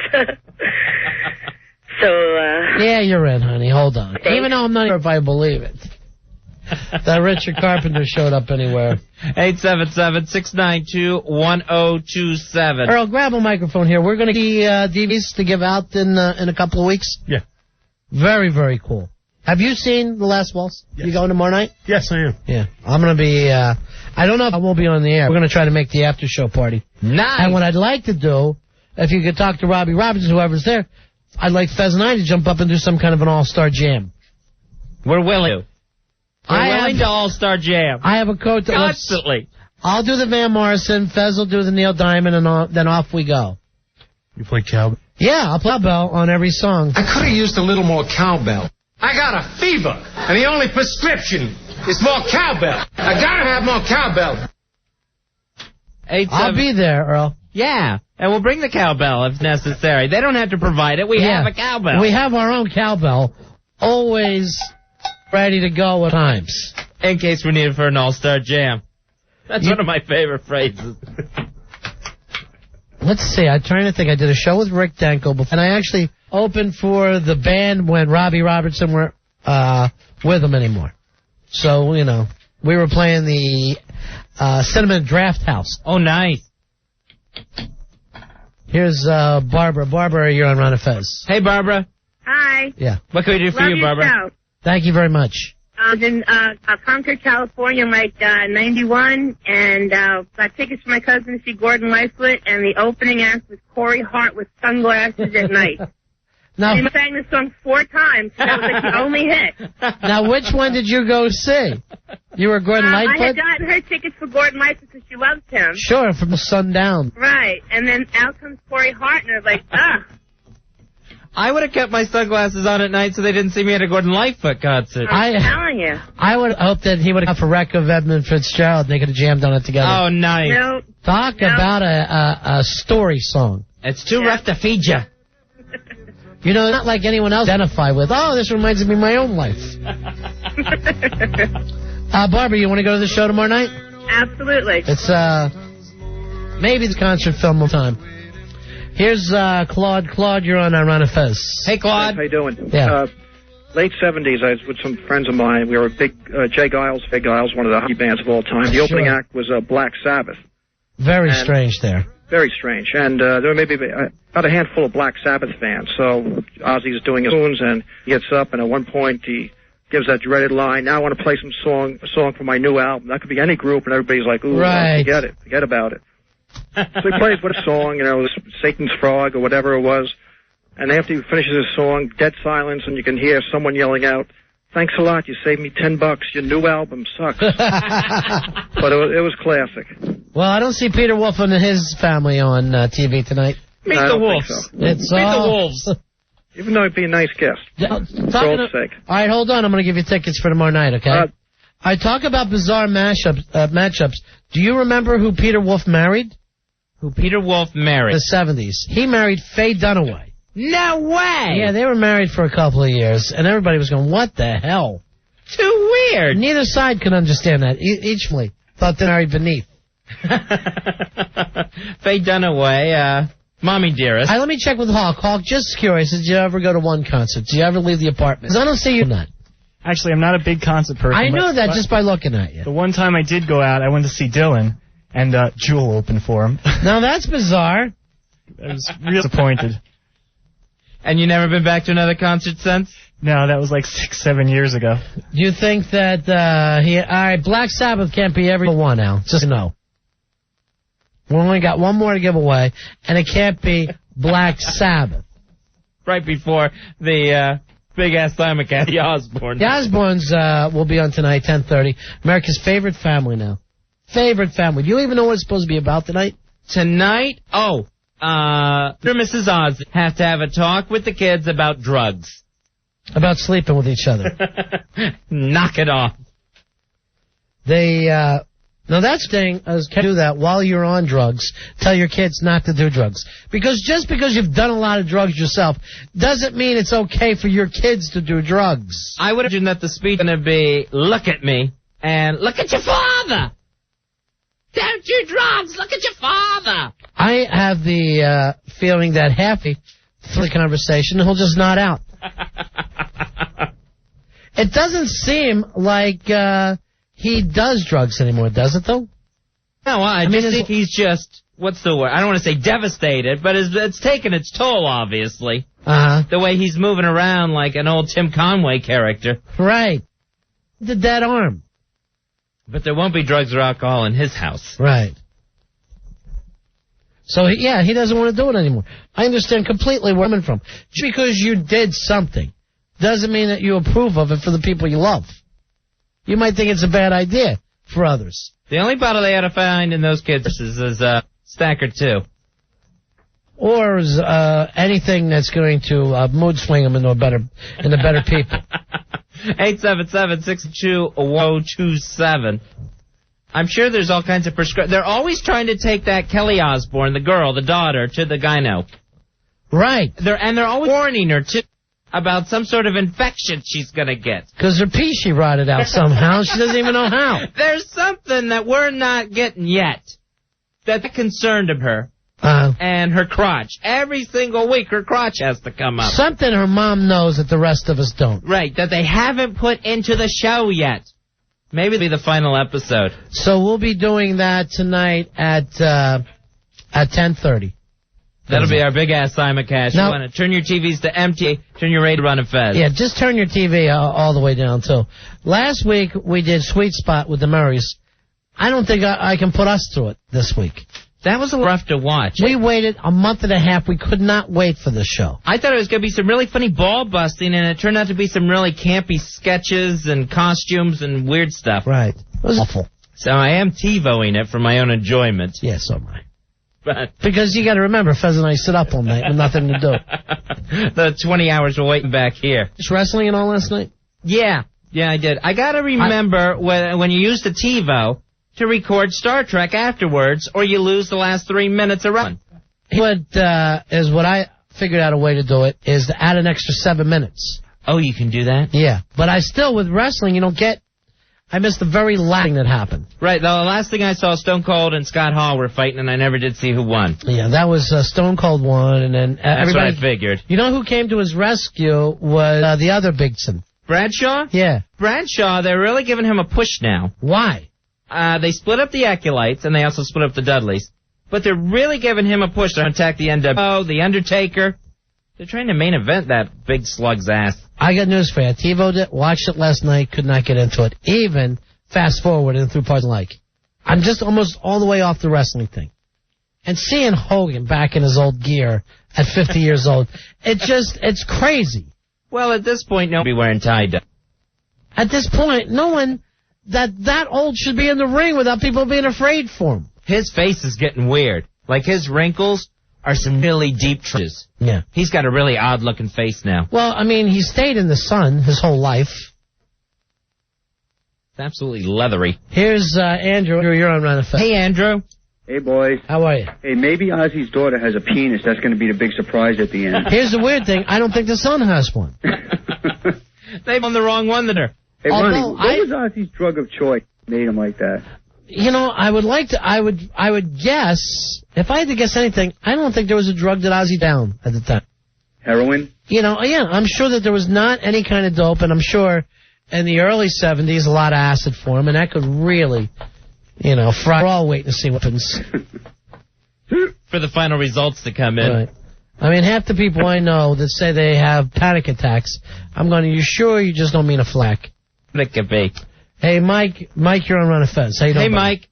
Hey, guys, how's it going? Yeah. What can we do for you, buddy? Hey, I agree with your comment about Hogan. Flair needs to know his role now. He's an old guy. He doesn't get in the ring. He gets in a little. He's an owner. He gets beat up. Hogan, it's done. But what's bothering me is that the fans still want him to guy. They crazy for him, and I'm telling you right now, if you found out if they put a chair in the ring and the fans went crazy, Vince would make the chair the champ 2 weeks from now. Here's your undisputed champion, Cherry. And that's why I just feel like, hey, I got nothing in common anymore with the people who are watching it. Hey, Jeff, you're on Run a Fez. Hey, Jeff. Hey, what's up, guys? What can we do for you, buddy? I just want to say about Hogan, everybody's mocking him out, but he can't stand him, the old man being back in. But he was standing up next to Triple H when they were face-to-face about a week and a half. his arms are still enormous. His arms dwarfed Triple H, and Triple H is huge. No, you know, Hogan was always a gigantic man. But tell me a time that you ever watched any match he was in and you enjoyed it. Oh, no, I can't stand. I like him being bad, but I like the boas. He still has the red and boas. He likes the boa. That. The boa is enough for him to pay money to go to a show for. You know, Jeff, that scene you're talking about where Triple H and Hogan were face to face. Yeah. Hogan was off his shirt. Right. It took him a little while. And that looked really, really bad. What, his chest? I mean, yeah, the chest is, because he's not as big. Well, I mean, you're 50 years old. Right, so everything's emaciated, comparatively. Right. And everything's sagging now. It was a really bad idea to pull off that shirt. Yeah, that's true. Especially against a guy Triple H's size. It's true. I mean, see the size of Triple H's nose? I mean, he was about 2 feet away from him, and their noses were still touching. All right, now you're just, now you're just, you're making people the way they were born. Hey, Jerry, you're on Ron and Fez. Yeah, how you doing, Ron and Fez? Yeah, we're okay. Hey, I went to the Continental Airlines Arena show a couple weeks ago, and he hides a lot of his features. Right now, if you look at his head live, he's got these big lumps and wrinkles that look like an 80-year-old man's elbows. He looks tough. And I don't know if you heard, but they got a show coming up about Bret Hart. They said he's going to try to talk to Owen Hart and his mother's spirit on a show on Chapin. What is it, a John Edwards thing? I'm not sure of the show, but if you go to, I think it's zaptoit.com or something like that. All right, I'm going to look this up. Why don't our people know this? Either ProWrestlingTorch.com is on there also. You don't think it's a joke? It's going to be showing April 22nd at 10 p.m. All right. Now, according to Jerry here, Bret Hart's going to do a show where he attempts to speak to his brother Owen and his mother Helen in the afterlife. Right. And Mackenzie Phillips is going to try to talk to her father. Mackenzie Phillips? Yeah. Someone should try to contact Mackenzie. Check it out at the website. It'll show you. All right, what is it again? It's ProWrestlingTorch.com. Pro Torture? Torch. Oh, Torch. Yeah. Or Zap, the number 2, it.com. All right, Zap. The number 2, it. Yeah. Anybody else going to talk to anyone dead? There's some other people, and I don't remember who else. I just remember Mackenzie Phillips and Bret Hart. I would love to try to talk to Fez from the death.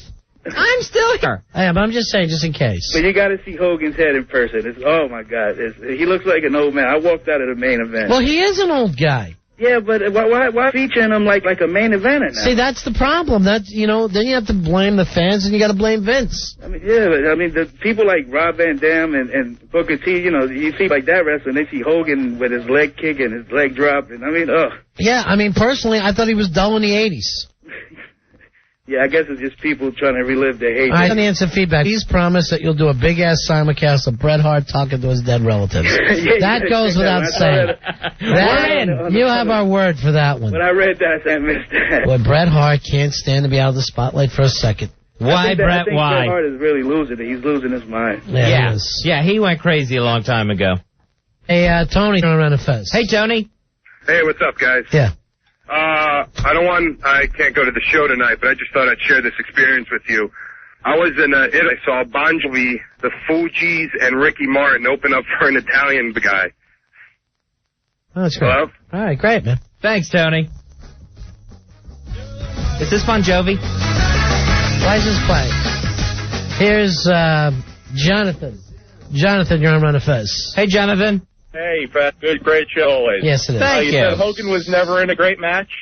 Let me tell you, the best fight and the loudest noise I ever heard, I was probably about 12 years old, about 82, 83, when Hulk Hogan broke out of the camel clutch from the Iron Sheik. That was the greatest fight I have ever seen. Here with Hey and Jonathan. I will give you credit for this. That's the loudest I've ever seen anything in my life in an arena was a Hulk Hogan match. Louder than the Super would get back in the 80s. Louder than concerts. People would go crazy. But it never was an interesting match. It always blew. And out of the camel clutch, come on. Yes! The Iron Sheik was terrible to watch. All right. All right, jeez. It's all rest holds until it's time for the body slam, boot to the face, and the leg drop. And, of course, Fezzi, where somehow the Hulkamaniacs give him the power That's what it was. It was all those screaming maniacs that gave him the force to break out of the camel clutch. Steve, you're on Run of Fez. Hey, Steve. Hey. Yeah.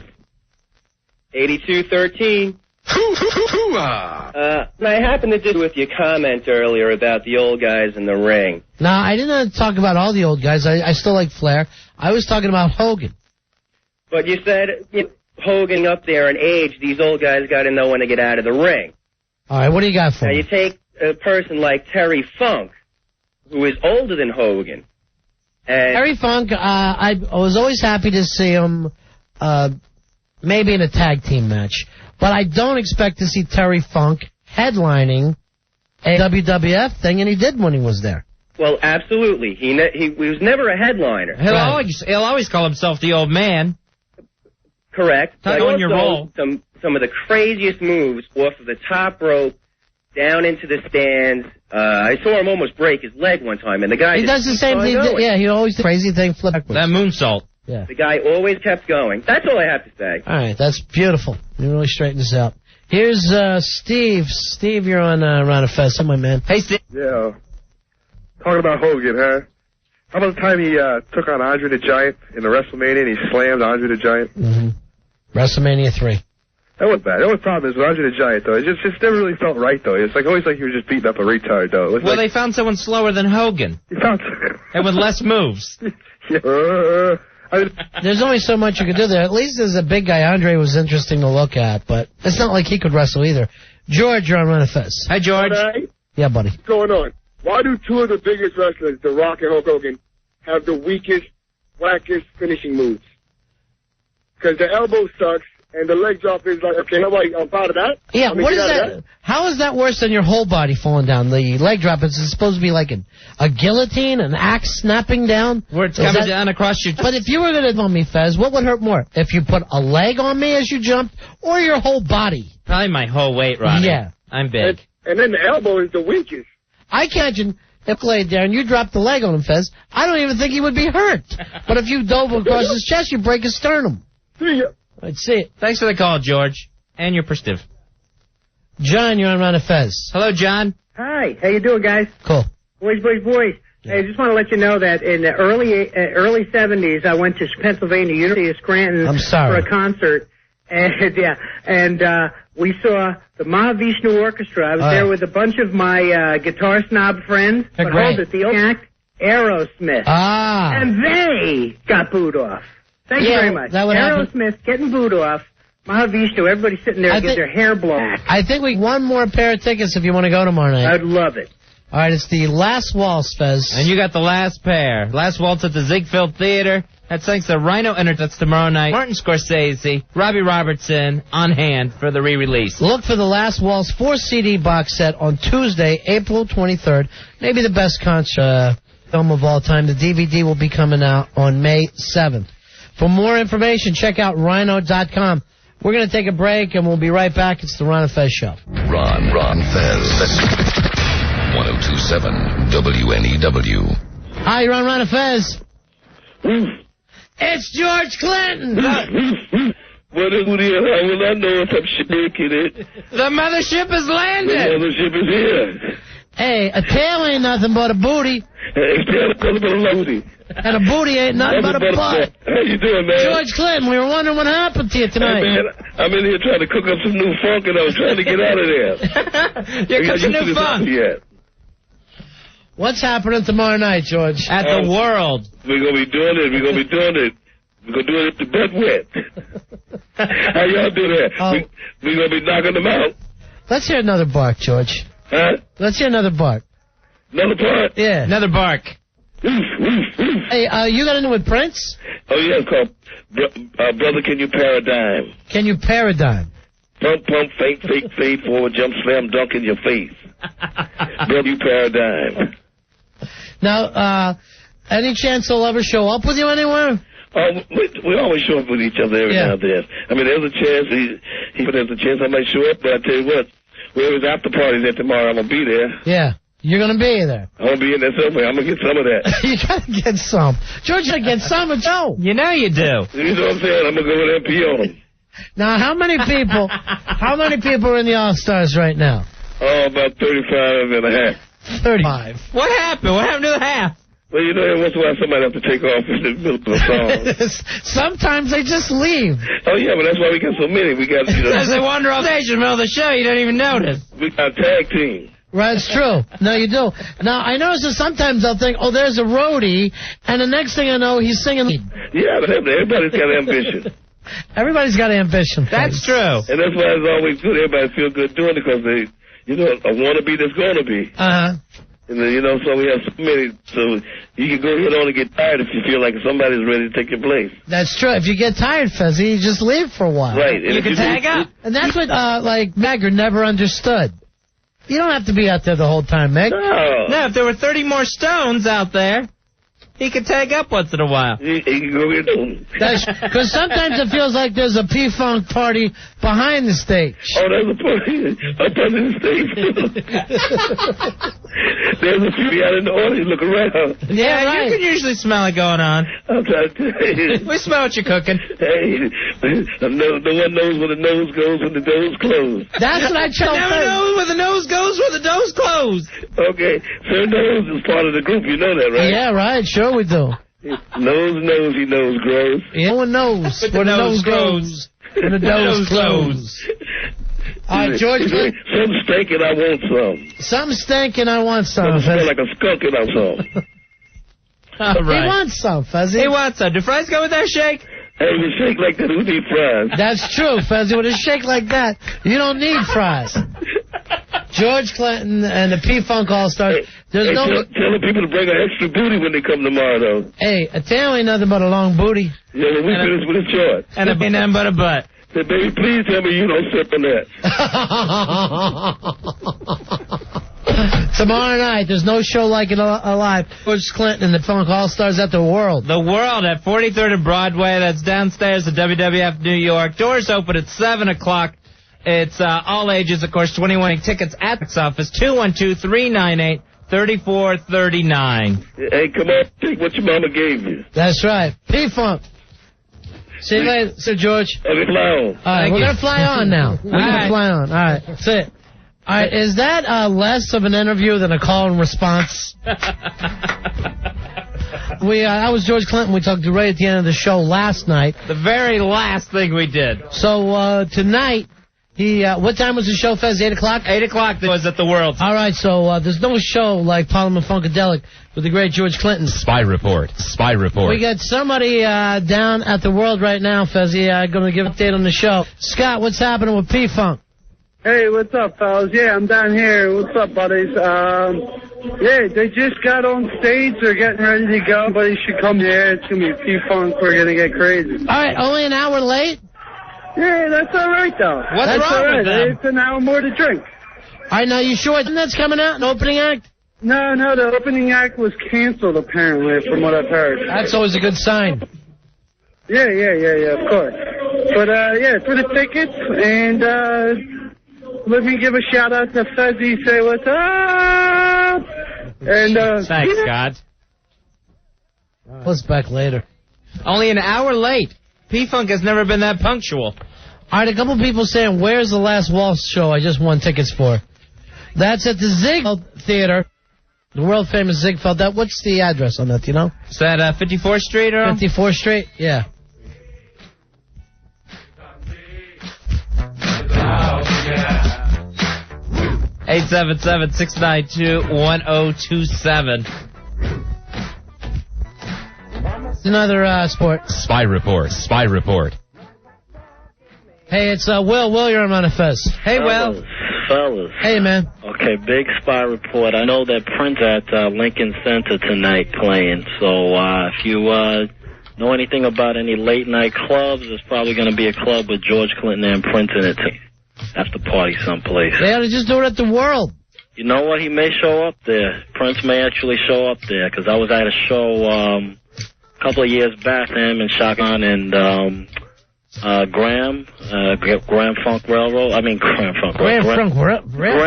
Graham oh, yeah, 74? Graham Central Station. They did it till like 3 o'clock in the morning. So, what is Prince doing? Do you know, Earl? Yeah, he's doing his own show. His own show? Avery Fisher Hall. I know that. Well, Prince could finish his show go have a nice dinner, take a nap, and still make it to the world before George Clinton even gets on stage. So They do it till like 3 o'clock, 4 o'clock in the morning. I've been at after shows where they've been out there, playing till like 3, 4 in the morning at Tramps over at 21st Street, 6th Avenue. You know what? Do we got that for that guy that was at the show? Maybe he can keep updating us. And I'll head down after our show.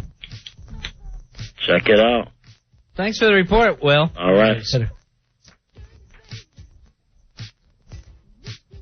877-692-1027. Flashed up that the comic that I did jury duty with is here. I forgot he was coming in tonight. That would have been one funny jury. Steve Donovan. Yeah, they ain't part of either one of those. The Talkertons. I don't know another spy report. What we got? Spy report's coming in tonight. All right, let's go for that. Spy report. Hey, Jason, you're on the Ron and Fez show. How you doing, buddy? Jason? Yeah. Yeah. That's car holder 122-1299. Yeah, I saw Scott Stapp on the O'Reilly Factor. It's me? I stopped on the O'Reilly Factor from Creed. Scott Stapp on the O'Reilly Factor trying to figure out which one's closer to the right. Which one thinks he's Jesus? Right. Pillow Rider's going to sing this song with us tonight. We'd have to do it, but he was Well, I just heard put on a cross some 2,000 years ago. Crucified, so I perform. There's no way they're going to get Jesus to sing with this band. We'd like to bring on our next guest. It's Christ himself, my God. You know him as the Son of God. We just call him Jesus. Personal friend of ours. My creed is to be close to you, Jesus. Even Jesus is sick of Creed at this point, and that man loved everyone. Here's a new T-shirt, Jesus Loves Creed.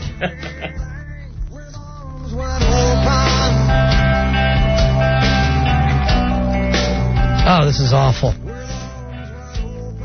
We'd like to JC for over us tonight. Well, thank Jesus for everything he did. Before now I got it, Jesus. You get some rest. Stappers here. What an idiot that guy is. A big Jay Leno chin on him, too. He's part Jay Leno, part Jesus. Hey, did you see this Leno and TV Guide? I don't know what Letterman's problem is. Jay Leno crybabying again? Yeah. Crying like baby because Letterman told him he's done a good show. Who has? There may be a reason for that. Leno saying how they always compliment Letterman. But, whenever any of the staff see each other, run into each other, hey, you guys are doing a great show, it's never returned, and Jay Leno doesn't know why. Because he's not doing a great show. The big chin crybaby. You get better guests, and that's it, Jay. But your show's painful. And people get, that guy used to be a damn good comic at one time. It's hard to believe now in retrospect. His other thing now is that he constantly says it doesn't matter to him that he paid so much less than Letterman. Right, so why bring it up? So he brings it up constantly, the fact that it doesn't bother him. And I think he actually said, I make less than Letterman, but we bring in more revenue. Who cares? What does that mean? I'm trying to watch a show to go to sleep by. I don't care which show brings more revenue. Am I a stockholder? Or an affiliate? 877-692-1027 is the toll-free phone number. Let's bring Steve Donovan in. This is a guy, Fuzzy. And I only met him once, and we were downtown. Steve, how you doing, buddy? Hi, Steve. Nice to see you. This is Fez. Nice to meet you, Steve. Nice to meet you, Fez. Steve, here's the weird situation. I'm down at jury duty, and I'm sitting through this entire painful thing, and when the judge says, hey, whatever you do, we're not sure who we're going to pick as jurors, don't talk about this between yourselves. So during that break, I come out, I sit down next to this guy, and I go, you believe this effing crap? I go, these two guys are dead. The two guys had, am I about this? The worst lawyers anyone's ever had. These guys have the entire collection of LA Law on DVD, and so they figure they can go in and represent people. I mean, I want to make eye contact with two guys just be like, run, yeah, hey, we run. were doing, we're going, get out. Just get out. Can we please address the defendants? No. These lawyers, they, as two guys, here's what they did. I guess it's probably over by. I would hope so. Yeah. We had to check on it. I'd like to see how much time they got. Two young brothers, they got picked up uptown. They're like at 158th Street or something. Yeah. They driving what they thought was a stolen car. Right. Thought was a stolen car. Cops try to pull them over. They take off. Over the GW, all the way down the turnpike. Nice. Oh, yeah. Cops pull them over there. They come out swinging. All right, so, you know, you got a little bit of trouble. Right. They get lawyers. The lawyer on Ghostbusters 2 was not bad. Really? Rick Moranis was not this bad in Ghostbusters 2. I mean, when you see the lawyer break a sweat. The lawyer at one point says, did he see the documentary on 911? Right. Hosted by Robert De Niro? Because some of the cops on that video, they swore. Yeah. You know, so cops can do bad things. Bad things, right. They're not heroes. He brings up the most heroic day right. in the history of the city to illustrate to the jury cops are dead. Right. Oh. I'd like to cite the case of the NYPD versus the terrorists. Awful. You'll find in that case, naughty words. And one of the defendants, like Suge Knight. So already. And, you know, it's very weird. Here we are in Manhattan. How many of the potential jurors, white people? That's the thing. The judge is like, for those of you who participated in the process, this is an ability for us to give to the defendants who are innocent until proven guilty a jury of their peers. And it was like 14 elderly women. Right. And these two black kids who are like 20. Right, who look like, I mean, literally, you know, and it's just to be prejudiced, but you look at them, you think, oh, they did something. They obviously didn't need to. They wouldn't be here. You would know, no matter where you were. If you saw them on the street, you think, I better move over a little bit. Just two big black guys with shaved heads, yeah. Right. Like, they couldn't have been prepared less by these two mental midgets who are like, yeah, sometimes people are innocent until proven guilty. We're citizens of the country.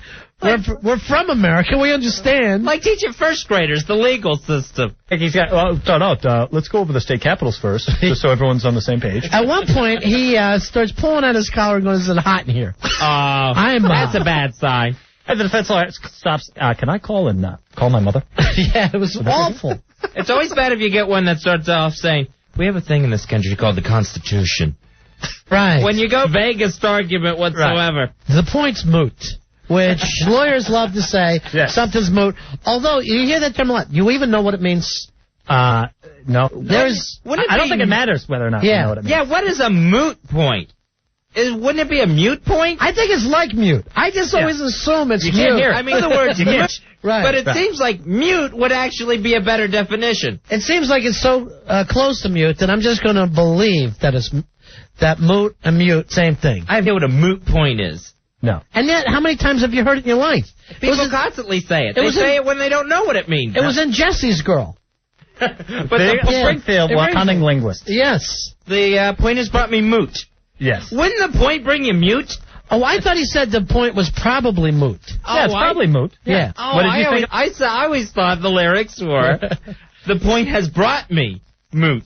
Oh, I don't think you can bring somebody moot. Maybe that's Rick Springfield slang for, like, booty. Yeah, right. Me moot. All right, we're going to need somebody to teach us what the word moot means right there. Right. 877-692-1027. Before we can even move on with this. You don't trial at all, though, right? I didn't get a trial at all. I sat there for 3 days and was thrilled to witness the legal system in progress. Right. And then was told, yeah, you can go home. I made it as far as being up jury and ask questions, and I used my job as shock jock. Nice. You know, what do you do for Good call. I'm a shock jock. I offend many people. Right. Of many different types. And here was this poor guy. He was selling a small amount of heroin. A small amount, which they even admitted. Yeah. And they said, but it was close to a school. Now, the fact it took place at night or whatever, it doesn't mean all of us. Was it on a bus? Was he selling it on a bus? No, he was in the street. Yeah. And like 100 of us have to now go in because this guy sells heroin. We got to move down a few blocks. We're too close to an elementary school. It's his. Andrew wants to teach us what it means. Andrew, you're on Ron and Fez. Hey, Andrew. How's it going, Fez? Yeah. What can we do for you, Andrew? Listen, the whole mute thing we're talking about, I think Ron hit the nail right on the head. Same thing? There really isn't a difference. Moot point, mute point.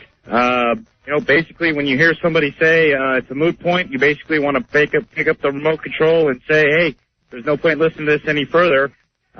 Mute it. I mean, it's the same damn thing. That means So we have a mute button on our remotes. All right, here's Rob. He's got another one. Rob, you're on Ron and Fez. How you doing, buddy? Hey, Rob.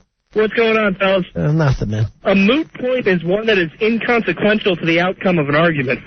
Wow. So it makes no difference either way. I was just going to ask what inconsequential meant. I got a little nervous. That's a lot of syllables. I figured that one out, finally. I was, all right, wait, I do have it. All right, here's Pat. He's an attorney. Hey, Pat. Fez. Go ahead. How's it going? Moot is just kind of saying it's irrelevant, it's dead. It doesn't mean anything. But why do only lawyers bring it up? Why doesn't anybody else? Because it sounds important, doesn't it? Really, it's not that impressive. There's impressive words that people don't understand. Where are you an attorney at?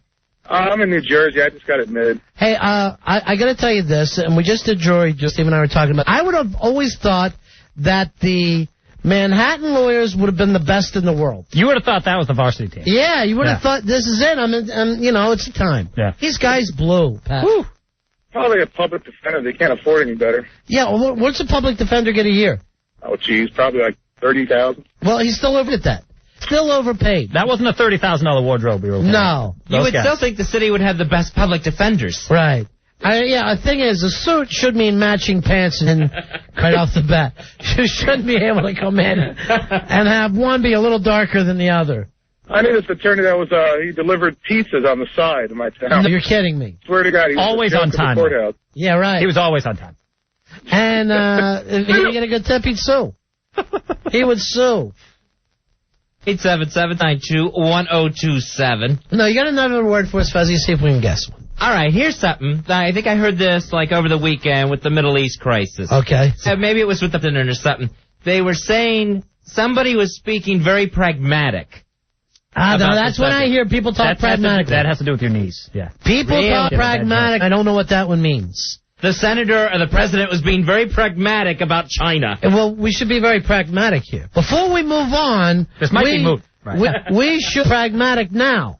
I don't know what that one means either. I have no idea what pragmatic means. And here's the thing. But it is usually after someone's speech. Yeah. Yes. Or a statement, they get pragmatic. I will use it myself, even though I don't know what it means. I'll say, you're not being pragmatic with me. I need a little more pragmatism. I wish you guys weren't being so pragmatic. Yeah, I think we're being a little too pragmatic. Yeah. I think, if we go back to the tape, I think we'll see pragmatic. Straight through. All right, let's see. Hey, Jake. Jake, you know pragmatic? Hey, oh, he panicked. No. He was very pragmatic. Yeah. All right, here's Ryan. Ryan knows pragmatic. Ryan, you're on a Fest. How you doing? Hey, Ryan. Pragmatic means practical. Practical is a fine word. They share a lot of work. Practical, I know. It's the same deal. Same thing. That's like President Clinton got in trouble. All right, now Rob disagrees just a little bit. He was not being pragmatic. Yeah. Rob disagrees a little bit. Rob, what do you think it means? Pragmatic means excessively logical. They kind of like Israel feels it's pragmatic to slaughter unarmed Palestinians, that kind of thing. All right, now, would that... I find that pragmatic. Yeah, well, and that could be true. Practical and logical, okay, we'll get away with that one. All right, give us another one, Fez. Well, this one came out when President Clinton got into trouble, when the Monica Lewinsky scandal broke, and they kept saying the president needs to do an act of contrition, or the president wasn't very contrite. Con means with. Contrite, it sounds to me like smart alecky. All right, now act of contrition you have to do when you're a Catholic. Yes. So the act of contrition is when you go say your Our Fathers and Hail Marys. Usually on your knees. Yeah. So I know the president's not Catholic. I would say an act of contrition is making amends. That's what I would guess. Oh, all right. So in other words, he said he did it wrong, but walking around like his ass just got spanked. Okay. So when they said the president wasn't very contrite. What? His ass was fine. He should walk around like his ass spanked. That's what got him in the problem in the first place. Right. And his balls. In that order. Sure. All right, so act of contrition. Yeah, contrition is I'm sorry. Yeah, and you're real contrite. So if they said the president... You're humble. President Clinton wasn't contrite enough. He wasn't apologetic. He wasn't humble. It wasn't convincing that he was... So it's like you've been in with your parents, and then even though they say, all right, you're out of trouble, you still walk around for a couple of days looking at your feet. Looking like you're sorry about it. Like just got spanked. Yeah. Right. All right, here's Jesse. Jesse, you're on Ron and Fez. Hi, Jesse. Hey, how you doing? Yeah. I got contrite. It's repent. All right, so repent, that's basically what we were talking about. To make amends. Yeah. Yeah. Make amends. Yeah, Okay. make amends. That's All right, easy now enough. look, if you have any words that you don't know, 877-692-027, because apparently we're pretty good at this. We're pretty smart. I didn't think that we were. Well, somehow we're able to talk our way through it. It's all expectations. Right. That's the beauty of it. Just like the prom. Comedian Steve Donovan's in studio with us. Steve, you playing anywhere in town? Tomorrow night at Gotham Comedy Club. What's happening there? It's happening there. It's fun. Is it the new place? It's a new place. It's different than most in that they care about their appearance. Wow, Fez. Really nice. Looking place. Way to go, Steve. They're shampooing the carpets. They like to take the cigarette butts out, which is a nice touch. Because the kids, they'll put them in their mouths. You leave them unattended. You got to stay on top. All right, give us another word, Fezzy. All right, I'm going to throw this one out because I understand basically what it is, but I don't understand how you define the two. Flotsam, jetsam. Oh, jeez, I can't help you. I'm out of that one. That's like wreckage, right? But what part is flotsam, or flotsam, Yeah. and what part is jetsam? That's stalactite and stalagmite. Right. They go together. You never see a flotsam without Well, I know the stalactite and stalagmite. One comes down. one comes down from a cave and one comes up and one comes from the floor, but they're the same. Right. Yeah. And they just rhyme. where they're growing from. Right. So flotsam and jetsam, I think, they're both garbage. Like they're both debris. But why do They're you both- need church for that? Something's got to be flotsam and something's got to be jetsam. Here's what I'm guessing. One is solid and one is liquid. Oh. That's my guess. That's one is good. like floating oil. As chunks. The other is debris. Actual I'm going to go with Ron on that one. solid debris. Yes. Interesting. All right, here, Dookie. Dookie, you're on Ron and Fez. Hi, Dookie. I know it is. No, you don't. That's flotsam. Oh. Hey, my computer isn't working anymore. Is there a problem here? We need to reboot? Okay. What do you got, Dookie? What's proc? All right, proxy. I've heard that in all I think I know That's this one. legal. Yeah. Proxy's legal. Well, proxy comes up, I know, when in voting. So I think as if, say, we are all shareholders, and this is what I think. And then Steve and Fez could say, I'm not going to every meeting, but I'll tell you what, we're so close on, he'll vote us. You want to buy some stock? Yeah. So whatever he says by proxy, that's what I'm going to say. Right. Yes. So it's like I can speak for you. Proxy, I remember from the Great Show Happy Days, because Richie was in Greenland and Fonzie married Mary Beth by proxy. You're thinking of Potsy. He married her by Potsy. Not Potsy.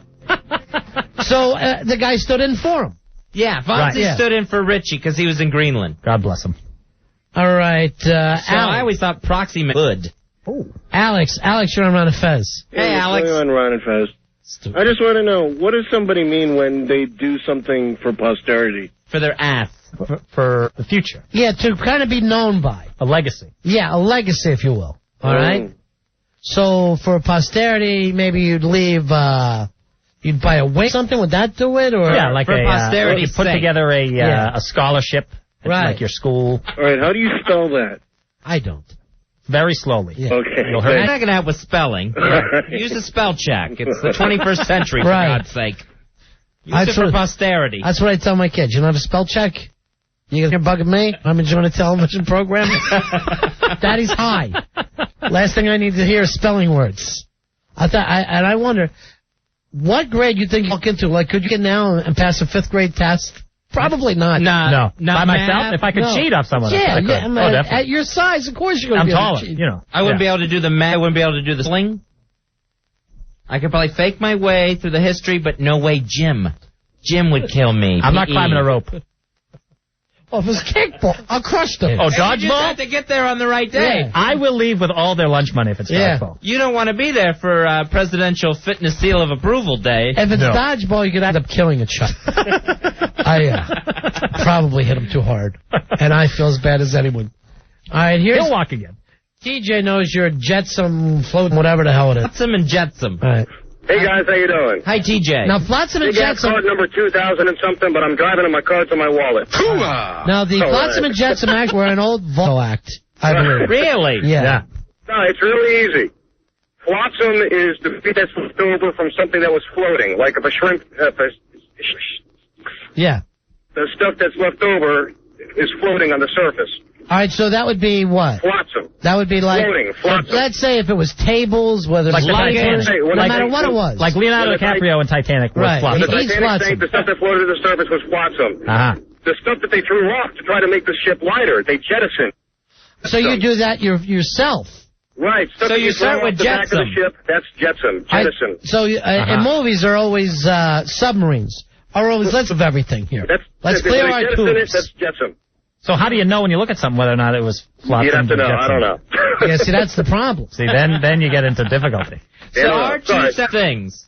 Right. But Not to just me, wreckage. separate, but I say equal. I say equal. I don't know. Okay. All right, thanks, T. Hey, Jay, you had very informative. And while driving, so that's impressive. All right, let's. Scott has a question for us. Scott. Hey, We're Scott. doing pretty damn good here, I'd say. Hey, guys. Yeah. Yeah, what does recluse? Like, when they're always talking about in the courtroom, you got to recuse yourself. Recuse. I would say that someone who takes their accusing.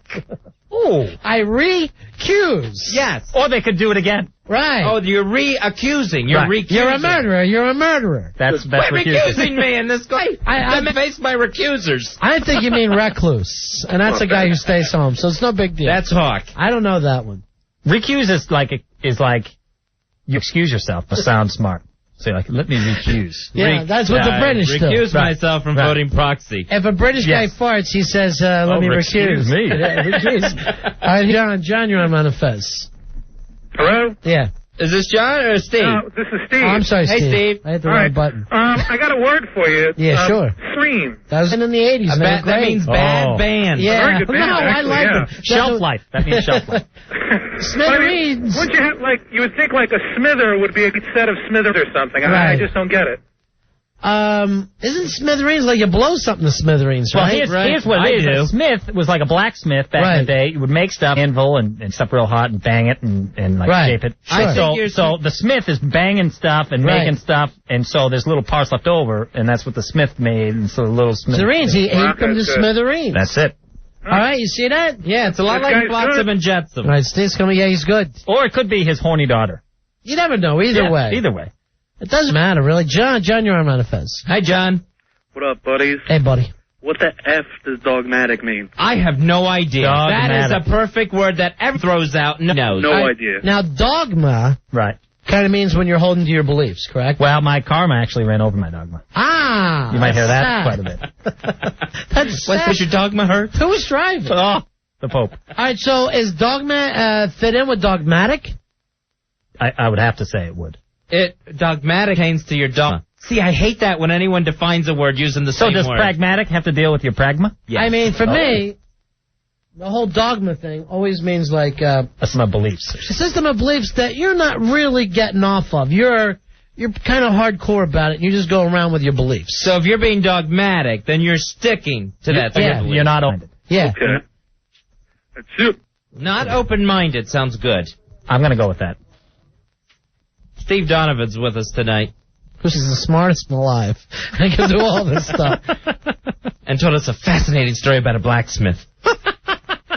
I hear in the instant feedback it says this, that part of the dogmatic thing is that you're an arrogant assertion of unproved or unprovable principles, which is kind of what we're talking about. And dogma always is religion. So, right. The Lord told me. Right. So when these people know what God wants, that's their dogma. So Jerry Falwell is very dogmatic. Oh, wait. Yes. Because he's always talking, who's not going to heaven? He seems to know. Yeah. And he should know.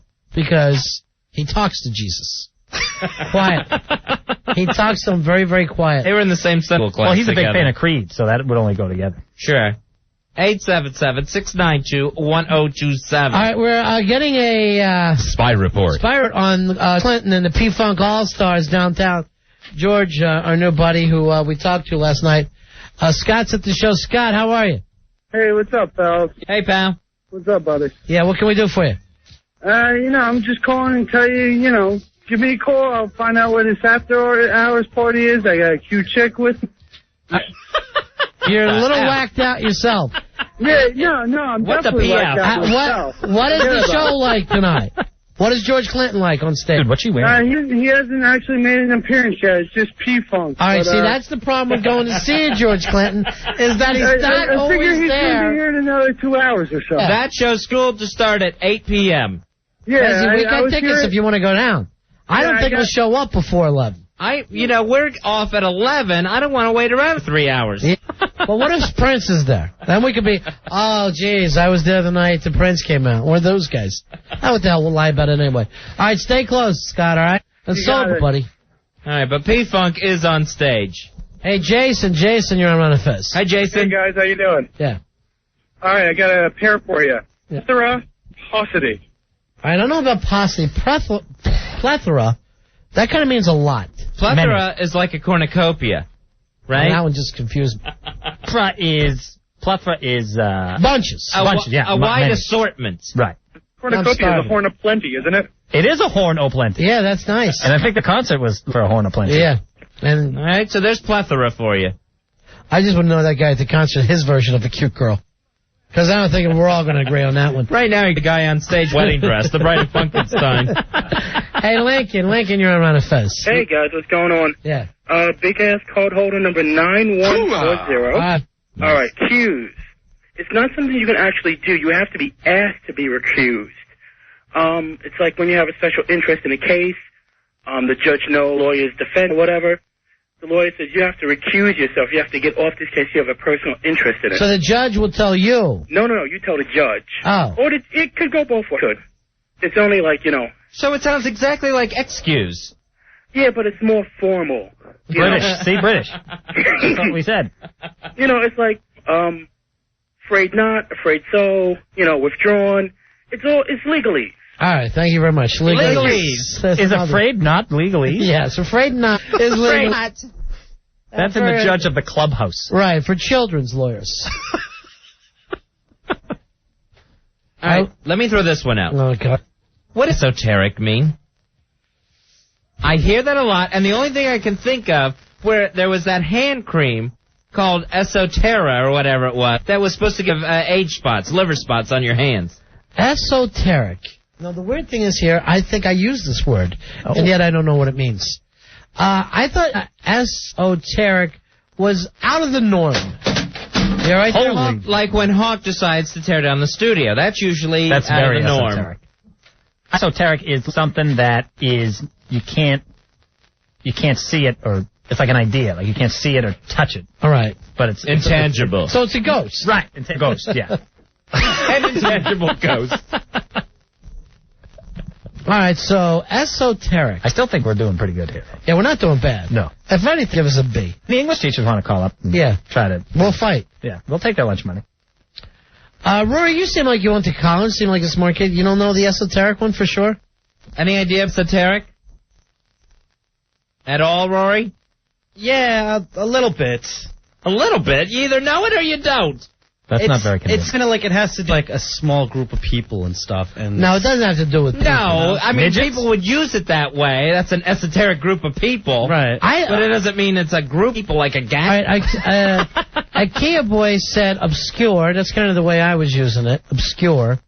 But, I don't know if a lot of these people know any more than we do. Especially if they've been drinking. And that happens. So 877-692-1027 to help with the word don't know. Plus, I've got to take a break here, Fezzy. We'll be right back. We're out of Fez. Ron and Fez. You're scaring me. Stop it. 1027 WNEW. We're out of Fez. With us in the studio, Steve Donovan. He's appearing at Gotham Comedy Club tomorrow night. Show starts at 8:30. 8:30, yes, sir. 8:30. That's on 22nd Street between 5th and 6th. For a ticket, Gotham, a call 212-367-9000. We got into some of these words that we use. Have no idea what they... All right, here's one. Playing right now. What does the word sublime mean? I hear people say that all the time. I don't know what sublime means. That's what I do. That's less than a lime. Yeah. Have a lime, you go sublime. Underneath. Would that be lemony? I think it basically does mean, I think it kind of means this is the way I use it, under kind of the obvious stuff. That's how I would use that. Like subtle. Subtle, yeah. See, that has SUB. Is that why we think that? Because and sublime, they're spelled almost alike? Yes. They are almost spelled alike. So understated. Sure. Kind of subliminally. Oh, there you go. You get it? Sublimely is subliminal. Subliminal, and then sublime. That's the way I take it. So a person who is subliminal is sublime. Right. Well, they could be sublime, but then they'll say something subliminal. But you won't get it right away. Right. Nice. Is there subliminal messages in sublime music? Actually, they're just pretty blunt about it. They should have called themselves blunt. All right, here's... all right, Brian says he knows sublime. Brian, you're on Ron and Fez. Hi, Brian. Hey, how you doing, Ron and Fez? Card holder 2564. Hell yeah. I did that just for Steve. Steve makes the hoo-ahs. All right, guys. Sublime is a state of being, kind of like Nirvana. Right, that's what They broke up. Yeah. All right, is it tied in with subliminal at all? It's like Nirvana. Yeah, and it's funny that the both of them died at the same age. Well, all rock stars die at 27. There's the attack you make with the devil. Or you get kicked out of the union. That's how it works. Right. What happened to Bob Dylan? He's still going. Yeah, well, but Anyway. look what he sounds like. All right, thanks. All right, Andy thinks he knows sublime. Andrew, you're on Ron and Fez. Hi, Andrew. Hey. Yeah. Go ahead, Andrew. Well, sublime means, like, incredible, amazing. Al, can we not have children on? Thank you very much. Al, quit hitting on the young boy callers. He has a vocab test tomorrow. Here's Pat. Now, Pat's an English teacher. Pat, how are you? Hey, how you doing, guys? Well, it seems like we're struggling. I tell you my card holder, but I'm not going to mention who didn't send out my card yet. Yeah, I know, Al. All right. All right. How are we doing? You say, if you were to grade us, how we're doing so far tonight? Oh, man. I usually give my kids a 10-word out of 20-word quiz. I think I would be scoring, 2 points each, about 12 or 14. Wow, nice. 12 out of No, 14 out you're of... kidding. That's over 50%. You should I would be love like that. 18, 20 points. Oh, no. They're studying. We didn't have the chance. Give me No, these they're not. things. They're just like you guys. They got the little crib sheets up the collar and... No, but if I was saying, if you would have gave us a week's words, I'm sure we memorized them. What's one of the words on your list for your kids, Pat? Oh, my God. Let me Touch see. me. Convivial. Convivial would be one. I would not. Now, that one we don't even... Convivial, that means con means Yeah. with, and vivial means Right. live Full of excitement. with Vivian, Anti-al- who lives next door. So if you want Right. to sleep with your mate, convivial. Right. I'll call you back later. Yeah, okay. We'll wait here for you. Teach. That's why people hate teachers. That's why children grow up deceiving teachers. Hey, Jude. Hey, Jude. You're on Ron Hey, Fez. what's going on? Yeah. What? Hello. What's that? That was the first time he Hey, heard that. G. Hey, Jude. Right, he's never heard that in his life. Yeah, I haven't heard Jude before, no. Yeah, right. Well, it's the first time he called us. Yeah, well. I'll never do it But, again. Yeah, I'm calling about that circus thing, man. This kid's talking about Q-tips. I hammer nails in these, hang cans from my nipple rings, weights from my genital piercings. Jude, you should be hanging around with us. We want you here. I want to be there. I want to win this thing. Me and might be sitting here, and we're just planning our Iceland trip, because, if Q-tips are going to win, I can top the Q-tip thing. That's Everybody that I know that goes to Iceland say they treat Americans so, and for whatever reason, these beautiful Viking Nordic women. I'm even a nice guy. I'll hold her hair back for her, and I'll go right in her mouth. That's beautiful. All right, hold on. You're a sweetheart. This is a little freak. Pound things into his nose, and what else? Hang paint cans off his nipples. There's something about genital piercings, which made me a little nervous. So the Cruel Circus, Ron and Fez presents Cruel Circus. That'll be a week from this coming Friday, the 19th at Carava's Place in the Village. It's a chance to win a trip for two to Iceland, thanks to the folks at IcelandAir.com, plus 2 nights of accommodations and a fine Scandinavian buffet breakfast. All right, that sounds nice. You're not going to beat that. Hey, George, you're on Ron and Fez. George? Hey, guys. Sublime, the word that always screwed me up. But it means elevated, above. Above? Why would sub? Subliminal means beneath consciousness, the conscious level. You got that? No, I disagree. I'm not buying that at all. How could anything... Sublime means... All right, but here's Martin. Martin, do you think George is right or wrong? He's wrong. Sublime means subtle. No. Done but not Elevated, noticeable. Or All right, we need to look this up in a dictionary. The first one that maybe we're having trouble I with. always thought it was beneath also. That's why I remember. Donovan? You there? Hello? Donovan? Yeah, Steve Donovan's here. Can you sing hurdy-gurdy, man? That's a different. That's a different one. That's a different Donovan. Goody. And not even bringing up his biggest hit. You got to go that one. No one knows. Look at the mellow yellow. All right, here you go. Sublime could mean of high spiritual, moral, or intellectual worth. What the hell for? That guy was right. I don't understand the sub part of it, the SUB. We've been taught forever that means below. I feel cheated. Yeah, but listen what a great band this was. These guys should have been so much bigger. These guys should have been the Chili Peppers. Who's this? Who's these guys? Sublime. This is Sublime. Tam, you're on Run and Fez. We'll play hurdy-gurdy later. Yeah, we'll play hurdy-gurdy for you later Yeah. Sublime is when something goes from a solid state to a gas state and skips over liquid, like dry ice turns into carbon All right, dioxide. that's different. That's in the scientific way that it's used. It's not used that way for normal people talking. And it's not showing up that way in the dictionary. Still what it means, though. Still what well, Tim, now you hurt his feelings. You just crushed all his hopes and dreams. My dad invented that word. Right, don't sound like a pussy. Stand up for yourself. That's still what it means. No, now he hung up. Yeah. Now he hung up. sad. Now his feelings have been hurt. Now the drinking will start. Hey, Tom, you're on Run and Fez. Hey, Tom. Yeah, I have an answer and I need an answer. All right. Esoteric is something that, like, only a couple people know about. Like, if you're a plumber and you use a lot of big sprockets and you're to another plumber about bigly sprockets, like, the general public wouldn't know what the hell you're talking about. I see. So it's like when you're at lingo. You're at a party, when people they're talking about their own work. And, oh, can you believe that he shipped that out this way? And then everyone starts to laugh at you because you don't work with these people. Right. That's an esoteric conversation. All right, give us another.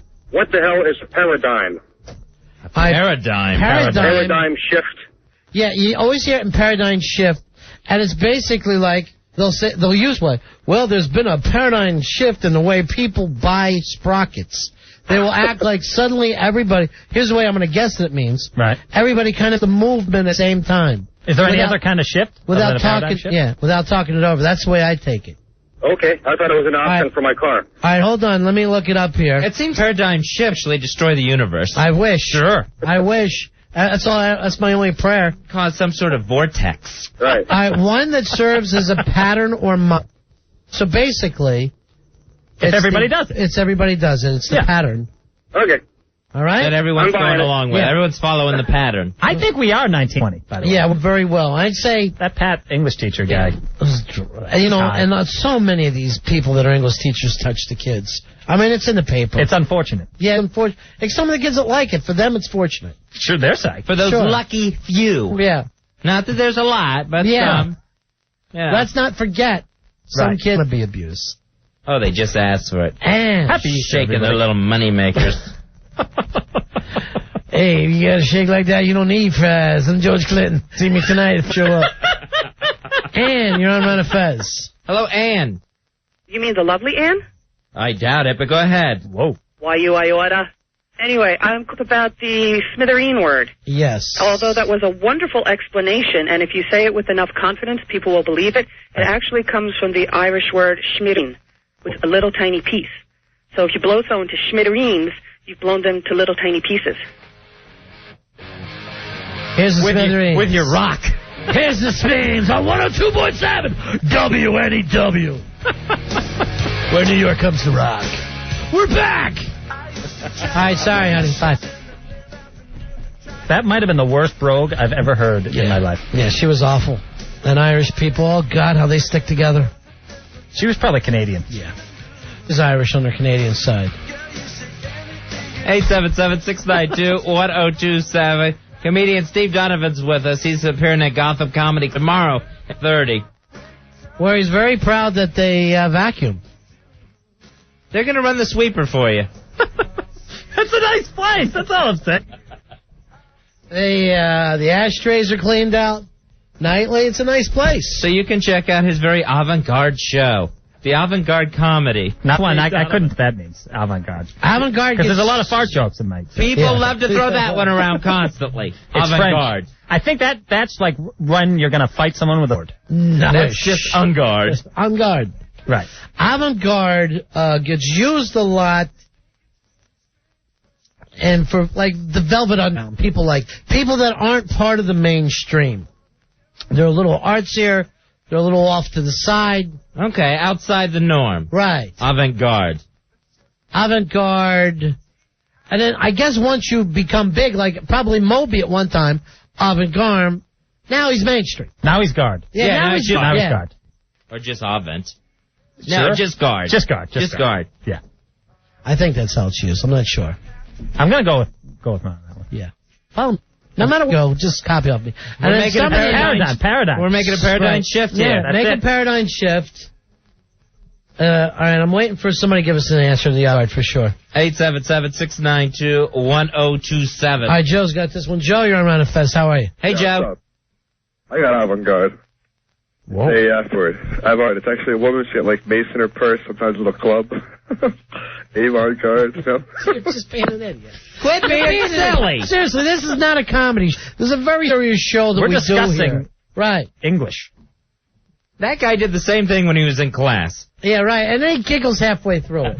That's a bad sell job. A legitimate funny person will not giggle through No. that when they're busting your balls. All right, here's Dan from Hoken, who has got a college degree. How you doing? Hey, what's up, boys? Yeah. Hey, Dan. You were on about avant-garde, but the layer you need to add to it is that it's on the edge. I see. It's So it the has to be up-and-coming. new. So it has to be the next thing. All right, so give us an idea of somebody who's avant-garde right now. In what sense? Is it? That'd be fine.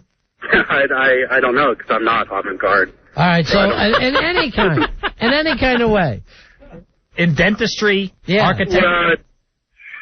Shoot, you guys put me on the spot. I can't think of any. Well, we didn't put you on the spot. We would have done that if we called you. But you called us. Okay, so like this Donovan got avant-garde because he's on the edge with a new comedy coming. Yeah, there's a whole damn right. a whole different kind of thing. I'm on the edge of my chair right now. Right. All right, define this word for me. Jokey. What exactly does that mean, and whose picture would we see in the dictionary? That would be Dan from Hoboken, because he chokes. All right, here's Rebecca. She's smarter than Dan. We're going to do some kind of party. Is it Thursday we want you to come in for? Okay. You know, some of the regular guys, there's going to be like a lingerie party in here. It's actually tomorrow. Yeah. Have we called any people? Yes. We made phone calls. When? Who did we call? Did we call Dan? We were calling during the show. Did Dan get called? Dan, have you received a call from us that we don't my know we phone's off made? for a while. So. Sure it was. Rebecca, you know about avant-garde, right? Yeah. Yeah. I took a class on avant-garde music. No, honey, you went to color guard. That's different. You were swinging the flags back and forth, and if you lost some weight, you'd probably get to be twirling a baton. All right. What song did you march to?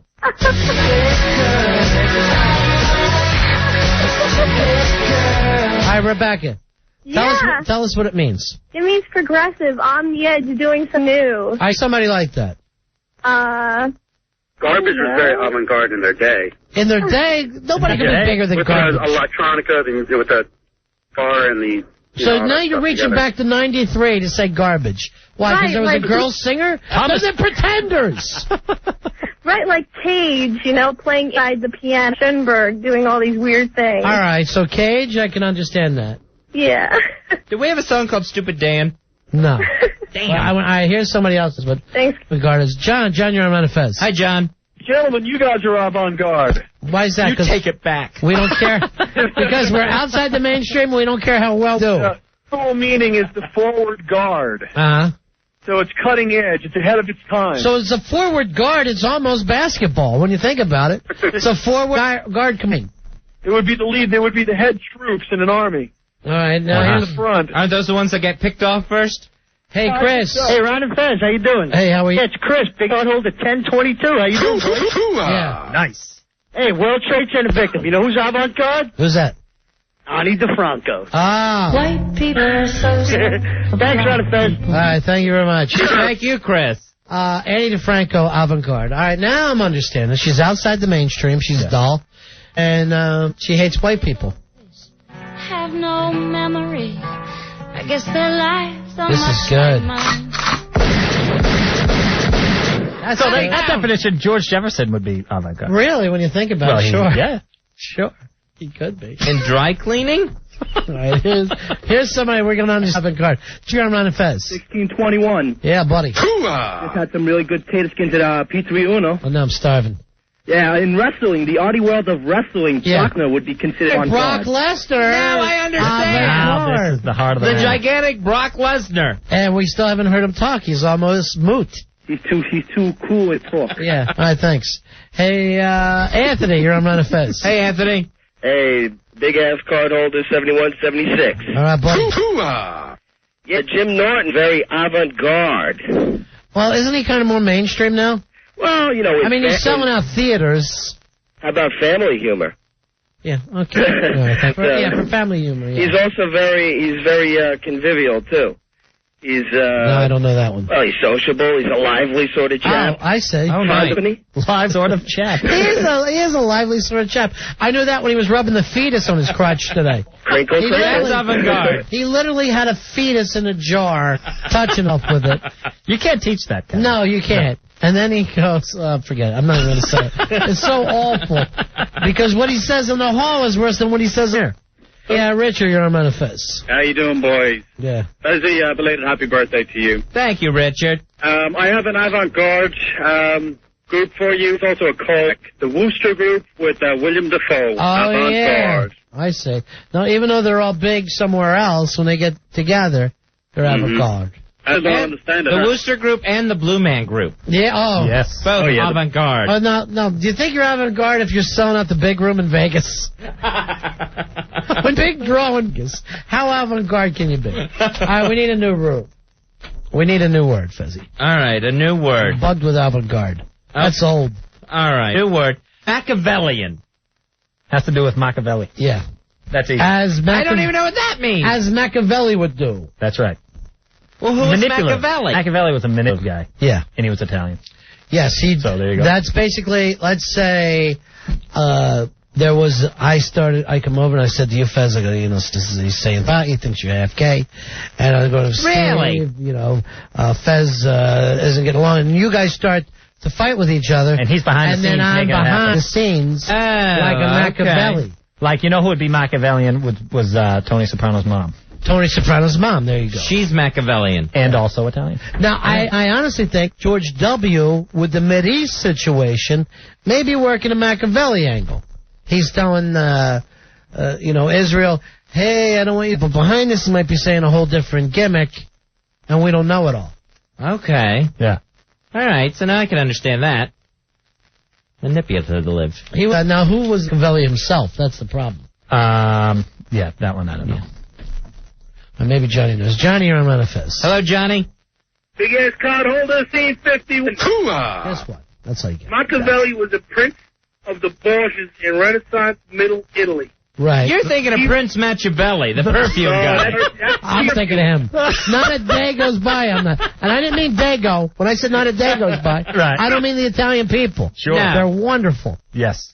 So Machiavelli wrote a called The Prince, and it was about the comportment of a prince at court and how nobles should behave in various situations, especially political situations that existed in the court of the Borgias. Wow, how do you know all this stuff? Yeah, because I paid attention one day in school. All right, that's very nice. So he was thinking, and now through the centuries, when a person is considered Machiavellian, you generally find them in the background, and they're more like kingmakers. I see. So I was wrong when I said Bush. It would be somebody who's like running Bush's campaign. Right. He would be more Machiavellian. Very Machiavellian. Right. Oh, there's somebody who would be going, oh, George Bush, this is the people from Enron. Tom Hagen. Yeah. Tom Hagen. Nice. Yeah. Okay. Or Hillary Clinton with Bill on in his career. Yes. Yeah, but then she kind of bypassed him. Yeah. Yeah. All right, thanks a lot. All right, we're learning all this stuff now. This is good. Yeah, it's great. Don't we feel smarter? We're sharing. We're teaching and we're learning. Yes. All right, let me ask you this one. Gentrification. That gets used all the time. Neighborhoods are gentrified. Yeah. I hear in the news constantly what are they doing to these neighborhoods. Here's what I think it means to me. in some neighborhood that was a little rundown, but they had their own mom and pop shops there. You know what I mean? Right. Now, the area might be worth more money, but you look around and there's Starbucks and there's McDonald's, and it kind of looks like every other neighborhood. It loses, so it's a bad thing. Well, it's a good thing and it's a bad thing. People like those things. Right. Other people go, you know what, but now we might as well be taking this and same block in Chicago or San Francisco, or it's not exactly New York anymore. So it's cookie cutter. Cookie cutter, that's Nice. good. That's what if I was on the news, I'd just keep cookie cutter. And A lot of people gentrification. will use the same thing. They'll say Disneyfication, like about All right. Times Okay. Square. Now, the weird thing there is, how much does Disney own for them to be paid? What, 1 or 2 buildings down there? Right. That's it. And yet, Although they own... And 3 shows. They own ABC and ESPN, so... Oh, okay. ESPN's own So, and the yeah, ABC all right. thing, so... No, I didn't even know that. Yeah. So now you're looking at a lot more. But gentrification, I think that's what it means. All right. So gentrification can only be a neighborhood? It's a good one. I don't know, because I've never seen it ever, like Hell's Kitchen. I know they talked about that being gentrified. Park Slope, gentrified. Brooklyn is... And when the Disney store and President Clinton moved Harlem. Yeah, They now, talked about right. that. Now Harlem is worried about Here the comes same the neighborhood. thing. Here comes the neighborhood. That's so funny. Beth, you're on Ron and Fez. Beth. Hi, how you doing? Good. I got the meaning of gentrification. Yeah. Gentrification is when they tear down the old houses and put up new ones. Well, you don't So it's just necessarily... new houses. Yeah, you don't necessarily tear down new houses. Cookie cutter. See, here's No, what you tear happens. down the old run-down part. No, I don't think... Well, I used to work in an appraisal office for Yeah, but I residential think homes. you could fix it up. It doesn't mean So exactly it's tear it down. sacrificing the past. So for does a it few- mean... All right, I like that. So it mean more... Which would be a more proper definition? Commercialization or loss of identity? Or is it loss of identity through commercialization? Good answer. We just had Family Feud. I honestly stopped paying attention to him. I thought I was in school for a second. And I just write on my note, Nirvana rules. All right, thanks. No problem. Let me check with Ron. Maybe Ron knows better. Ron, you're on Ron and Fez. Hello, Ron. Yes, hi, how you doing? Good. What for you tonight? What do you got for us? Okay, gentrification. Basically, the terminology means that when you have a middle to upper middle class status, people moving into a certain neighborhood or What the hell are you talking area, about? they sort of bring up the property value, therefore pushing out the lower class and making the whole area more profitable. So it's when a higher income crowd moves into your neighborhood. All right, yeah. And then, Right, then exactly. You stay there. Right, and then you can no longer be there. That's what they're worried about in Harlem. Well, I mean, we're talking about it could be a urban area that is somewhat lower middle class or middle class, whereas the upper middle class or middle upper class starts to move in and buying up the property, building it up, and making it into a higher end property area, therefore driving the prices. You're the dullest man I've ever met. Is Ben Stein on the show? You do sound like Ben Stein. It's hard to hear you. I'm sorry. Oh, no. We said you're really funny and cool. Bueller. You guys are good. Yeah, we are. Bueller. We're really good. Anyway, that's the basis. So is this like when JFK Jr. and Robert De Niro moved into Tribeca? Yes. And Yes. all of a sudden Old West's were going for millions? Yeah. Yes. All right. Now, you would think that's a good thing, except for the people who no longer can make their rate there. I'll give you another. I think people on Broadway that David Letterman used to have on his show every night, the guys The that guy own the from little Hello store, Deli. yeah, and all that. Fuji Burn Surgery. So many of those places had to move out because their rents went up because Letterman moved there. So first, hey, this is great. Letterman's our neighbor. Next thing you know, their rent is 4 times what it was before. Can't pay it. So now the Ed Sullivan Theater's like surrounded by franchises. Right. Like Ranch You're looking One at and that Manhattan Chili Company. Yeah, the Manhattan Chili Company. So just when you think, hey, things would be good for everybody, find out they're not for you. Yeah, the neighborhood's great, but I can't be there anymore.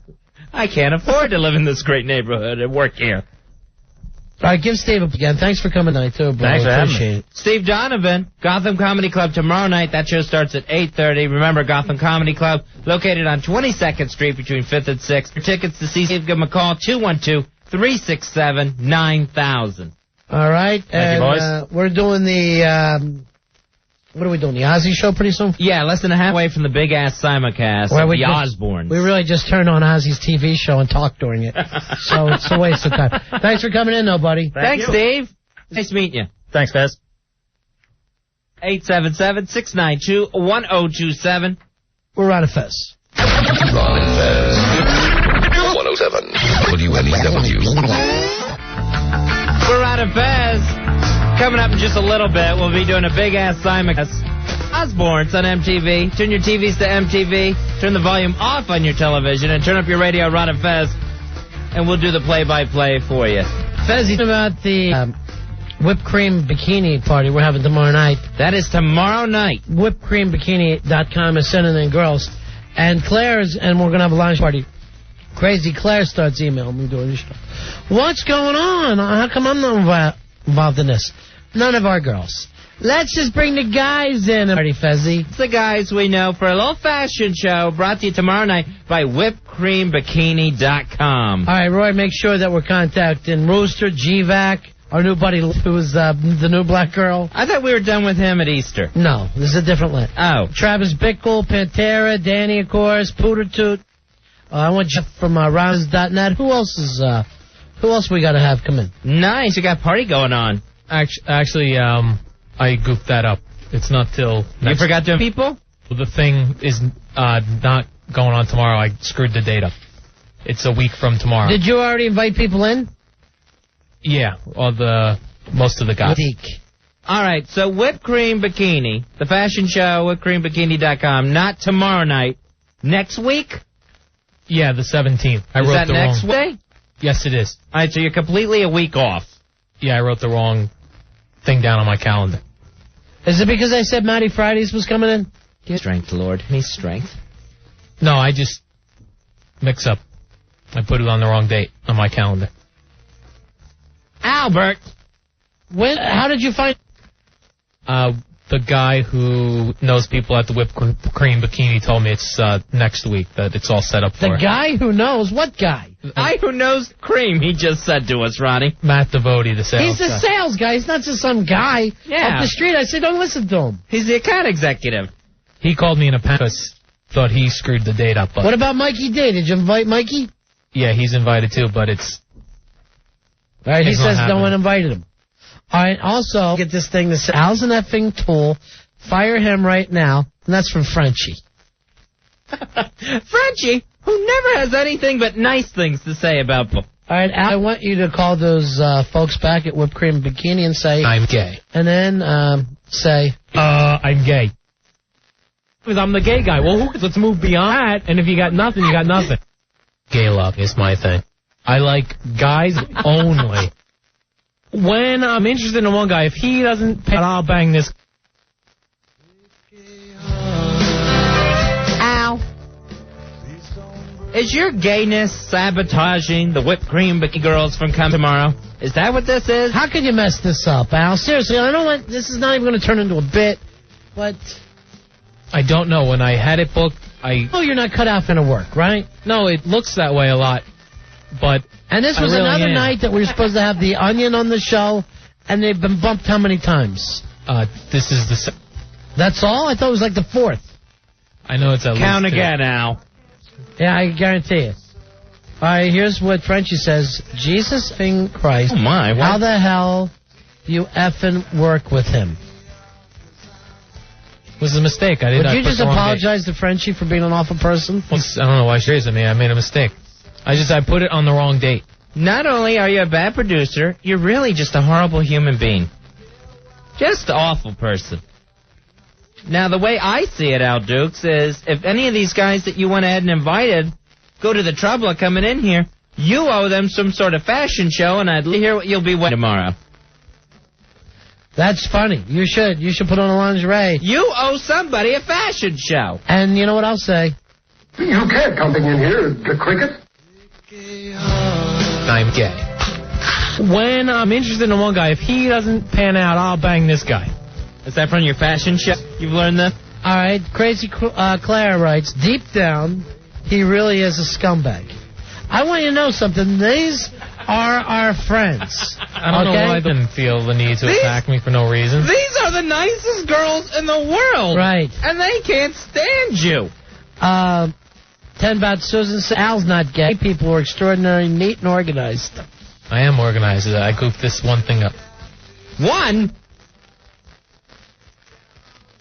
All right, now you never even invited Matty Fridays, and we told you to. Yeah. Oh, we know that we specifically said make sure Matty Fridays is here. All right, Fury says, please, Jesus, fire Al. Now people are praying to the Lord and Savior that Mikey you lose D your says, I agree with Claire and Frenchie. You're costing friends every time we run. That's surprising. I didn't think all those people would. Jersey Rich said he never got invited. I couldn't have everyone in. You can't have anyone in. The thing is not even together. There's no one you can have in. There's no party. There's nothing for you to see here, people. All right, Friday night there is going to be a party. Go out and see the Fez girls. That's right. Our girls are going to be on a girls' night out. Top-notch limousines. Give them a call. 516-75-16D3. They're going to be. They'll start here. The party will begin here on the Ron and Fez show. Then they head out to Lace in West Nyack, and then off to Stilettos in Nanuet.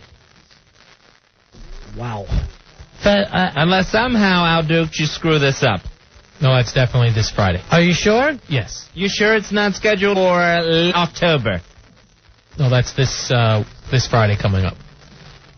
Is Ice Cream Girl going to be there or not?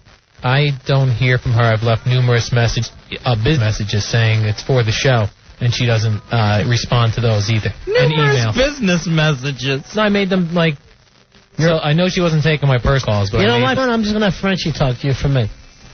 When you effing scumbag, as she calls you. When you left these business messages, do you try to pretend that you're your own secretary?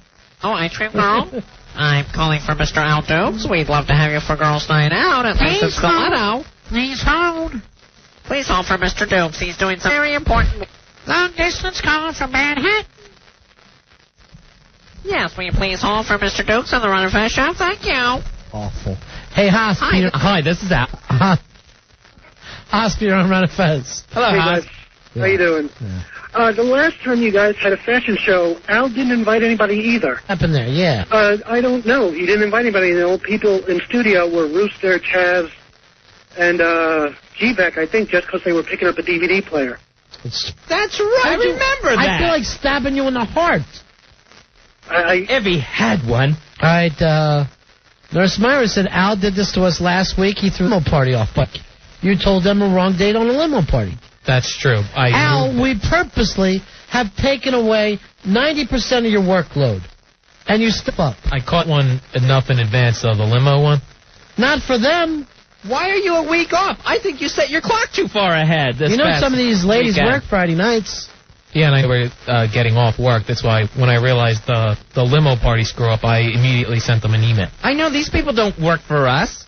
We're not the boss of them. Al did for us. They have to make arrangements. Oh, God.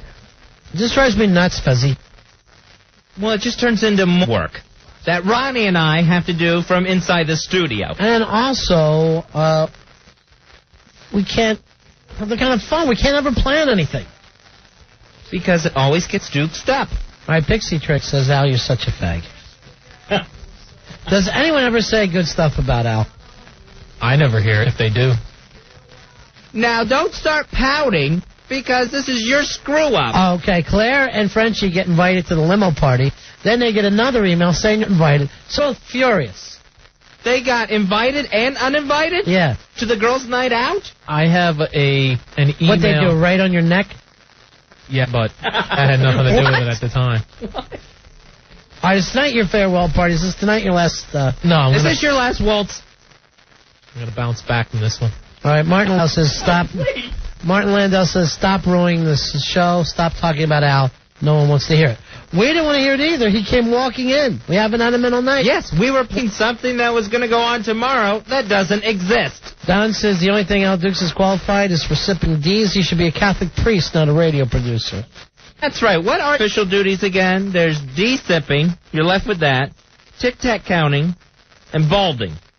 Those are your three areas. If you please stick to those. I just can't put up with it anymore, Fez. Something's got to give. It's frustrating. Al, give your resignation. Something's got to give, and I hope it's Al and his resignation. I don't want to do that. And I have to agree with people who go, I don't want to hear this. I don't want to do it either. We're sitting here going, oh, the big party we've been promoting tomorrow night, and Al comes walking in. I've made a mistake. Mistake's the wind of our sails. You're constantly giving us a big punch to the breadbasket. Is that what you think you're doing, big man? You Trying to knock knocking us the wind down? out of us. Is that what you're doing? Not purpose. Take your bad. I got that glass head of yours. How come you lost that fight anyway? Because I'm the gay guy. Well, who cares? Let's move beyond that. And if you got nothing, you got it. I don't know, but he's constantly throwing his politics in our face. 877-692-127. Hi, Frenchie writes in, tell him that I like the big black gay Sharpie tattoo on his neck. That's something nice about him. Why do you have a gay back of your neck and permanent Sharpie marker? And why are you always fighting with hot little Frenchie? I don't know. Who I heard when you were drunk the other night, you were trying to manhandle and you called her Ice Girl. What is your problem? I just got confused, but I don't know why she wrote confused on the back of my neck. That doesn't make sense. I don't know why you would do that to a friend. She hates you. The friend part may be the confusing thing. Al, we all hate you, and I want you to know that this is no joke. This is nothing to do with the show. You are hated here, not just by us, but by the listeners and by all your coworkers. You've picked the wrong line of work. Banned for me calling me and Ronnie at home. Right. That was a while ago now. Did you think it was going to change? It's been great. It's been the best months of my life. I'm living it up. All right, this on the instant feedback. Al should be made to wear something to the Cruel Circus show to embarrass him. That's not a bad idea. Oh, send in the clowns? All right, Matty Friday says that he will bring in a Friday's uniform for you to wear with all the flair. Yes! Sisters and all. All right, here's little Lene. Hi, little Lene. Hi, Ron. Hi, Fez. Hi, honey. Hey, Ron. My present to All right, did she not get her present yet? That is in the mail. But her birthday was days ago. Right, but we found out after it was her birthday. So a 5-year-old doesn't understand that. I know that's in the mail. That's for sure. Lene, I guess Uncle Al broke your present. I'm sorry. He was to send you some nice. He soiled it. All right, I'm sorry, honey. Bye-bye. Bye, Lene. She can't even speak. I know. She says, where's my present, you tool? She's so upset. I'm upset now, too. When we come back, we will be doing the Osbournes Simulcast. Go over to, is it MTV? MTV. MTV. Turn your TV down, your radio up, and we'll watch the Osbournes with you. Something to make us feel better. Watching people more up than we are here. No, not really. 877-692-1027. Big Ass Simulcast when we return. We're Ron and Fez. Ron and Fez. 1027 WNEW. Ladies and gentlemen, it's time for a Big Ass Simulcast. Ron and Fez going live to MTV for Big Ass Simulcast of the Osbournes. Crazy. Yeah, there they are. Hey, but that's how it The goes. beautiful Osbourne family. There's Sharon. Sharon's the mom. There's a nut in the outfit. There's Jack Koff Osmond. Maybe. And Kelly. She's got pony problems. Not too late. Everybody's favorite dad, Ozzy Osbourne. And forget how to hate. And there they are, the Osbournes. Of course, the instant feedback is on at WNEW.com. Go to the Ron and Fez page. Tonight's episode, Trouble in Paradise. Were you there when she fell down? No, but Jack was, and I was just watching. They're gonna put that leg in a cast tomorrow. No, just about to go reach to shake my hand when I stepped up on the curb, and there was this hole that was the exact size of my foot, like that big, and my foot just went plunk right in it, and I fell on it. Fat ass drunk, he fell down. Why do I always have to fall? Oh, look at her go down. Because of the laws of gravity? Look at her. Because you and your Like Ronald McDonald, Quaaludes. His leg is still bad, you know. Really? Yeah, it's really bad. But it sucks when you're both gone because there's no one to mediate, Jack. You're both good. Talking about her parents dying. Look, You need to not. it's brother rape.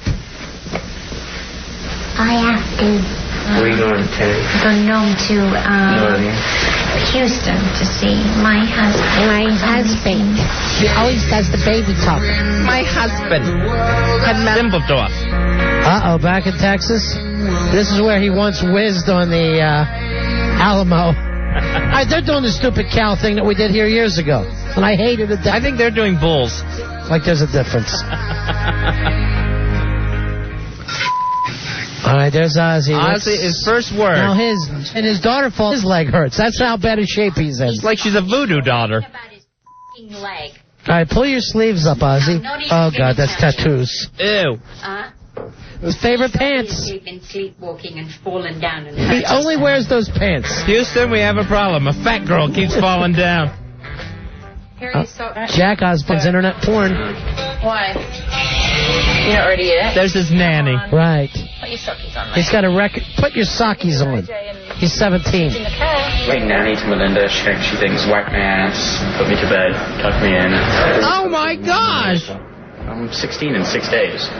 Come on, really. Please, you can play when you played all day. He's 16 and needs a nanny to tuck him in. Please, we have to. Yeah, I'd tuck it in her if I was him. Richie bitch. I'd be tucking it in her constantly. 2 minutes late for school already. I'll just call them and let them know. Well, he's got to get his nails redone. Right. Come on. Good on ya. Computer off on his ass. Slam his fingers in it. I say let him stay home. He shouldn't be near the other kids. Pugsley goes to school. My Christmas present there if you He want. drives her to school. She drives him to school. So you don't get up in the morning. No, not a close-up. Move it back. Not on her, not a Yikes. close-up. All right, we're here at school. Time for another ass kicking. He's just tired and, you know, it's a really... He goes to some private school, Fezzy, where everybody's dancing. The Roxy. Now the kid's out partying at a club. 1 minute he's got a nanny. Next he's at the Roxy. There he is, doing the big, fat, stupid, nerdy rope. The overweight robot dance. It's Mr. Roboto. Actually, more like Mr. Potato. All right, it's after 4, and Pugsley ain't home yet. On a school night. The thing is that I was worried sick, Ozzy, that he was f***ing dead in the middle of Sunset Boulevard. That should relieve the parent. We usually get along very well, and he's very good and respectful, but it's just that he's got caught doing something wrong, and he's pissed off at me because I told Sharon. He smokes a bung, you must tell me that thing shoved up his butt. Look, she can't understand him either. Not in Sharon. And it's up to your discretion, it's your responsibility. Ozzy couldn't care less. Hey, Ozzy. Bye. Ozzy is back to his rape. What's wrong with your hair? Something about Mary? You, Melinda. You. No, Melinda, let him you. Stupid is childish. I need to be back. He shoots air freshener at her. All right, did he say he smoked a bong? Is that what Ozzy's mad about? Hey. Why don't you just do the right thing, son? It's a man that can apologize to whimsy. I can't apologize with a straight face. Darling, with your life, I love the way the English say can't. Lost a night's sleep, worrying of You can bleep out here. You were going to come home, been mugged, stabbed, shot, and arrested. Just swallow your pride and say, I'm sorry. It's no big deal. She's not going to get on the roof of the Highlands out loud Highland go, ladies and gentlemen, Jack must apologize. Well, I don't know how to Ozzy's good with I'm those really kids. sorry for emotionally hurting you, verbally abusing you. I don't know that mushy. I'm Well, you know, I'm paying a lot of money for your schooling. You're now around till 4 o'clock. That ain't good enough for me, Jeff, you know. It's not all fun and all games and fun and no. What the hell are you talking It's about? all fun and no analogy. That she's told me about his dope. So is everyone else. I mean, we've known about your dope situation for a long time, you know. His dope station? Yeah. Pizza at 12 o'clock at night. He's getting high. Yeah, hands down, hands down. There's Dad. All right, let's get the little guys in. Girl, Nice, he hired Van Halen's old midgets. Let's get the little guys on in. That's why Ozzy always looks so tall. They ought to entertain his family. They're better looking than his kids. All right, Rob There's Rob Zombie for Ozfest. Yeah, it's the Axis of the three of them. Rob Zombie, Ozzy Osbourne, and midgets. Here's his real wife, Rob Zombie. Yeah, you're real sorry, Ozzy. Wow. With all that shaking, how does the camera actually capture you? Someone run a brush through Rob Zombie's hair. Yeah, I bet it is itchy, Rob. Yeah. Maybe it's some all sort right. Gee, a dandruff shampoo. All right, so Trouble the Osbournes, folks. You're looking at the dope issue has finally come up. So Ozzy and his wife Sharon are on the road, and in the meantime, Osbourne, the 16-year-old soon-to-be son, has a dope problem and is fighting with his nanny. She can't control him anymore. He's out all night at the Roxy. It's funny, Ralph writes in, since I stopped going down on him, he hasn't been listening to me. That's so probably true. If I'm having a dope problem, it's those two kids of his. Yeah, no kidding. He has two dopes. One of them keeps falling down every time she sees a curb. Fat ass bites it every time. I don't know if it's the volume or not, oh, see, but the kids can't stay on the cans. The kids stay on the pins. Kelly keeps tripping her vag every time she tries to step up on a sidewalk. It's not Curb Your Enthusiasm, it's Curb Your Daughter on HBO. All right, are we just going through these spots? Is that the deal? Should we do that, Hawk? Yeah, I don't mind, Hawk. Hawk says yes. All the spots can run after during Loveline. I think would be the best way. Right on top of Love Lines. So you should do it. So you don't miss the Loveline fun. I swear, Kelly Osbourne's every caller on there. Hello, I've got an infection. It's in me. What do I do? Seriously. I tripped and sprained my vag. Fezzy, you're not attracted to Kelly Osbourne at all. No, not one bit. Yeah, in a, if you sliced her, she'd make a great deli sandwich sort of way, yes. Miss Piggy, I'm attracted to her. All right, Al Dukes fan says, I don't think that zombie's hair. It's just a bunch of twisted up laundry lint. It's a hair full of Twizzlers. Ralph says the next episode, one of the midgets will be his son. And Ozzy won't know the difference. They're just going to put the nerd glasses on him. It is the best show on TV. And now suddenly let's bring up, we know it's dope. Yeah, we haven't heard about that yet, so now the dope problem comes to life. Right. And who's he going to discuss it with? Rob Zombie? Rob, I'm in a little trouble at home with the bee. Could you speak to my son?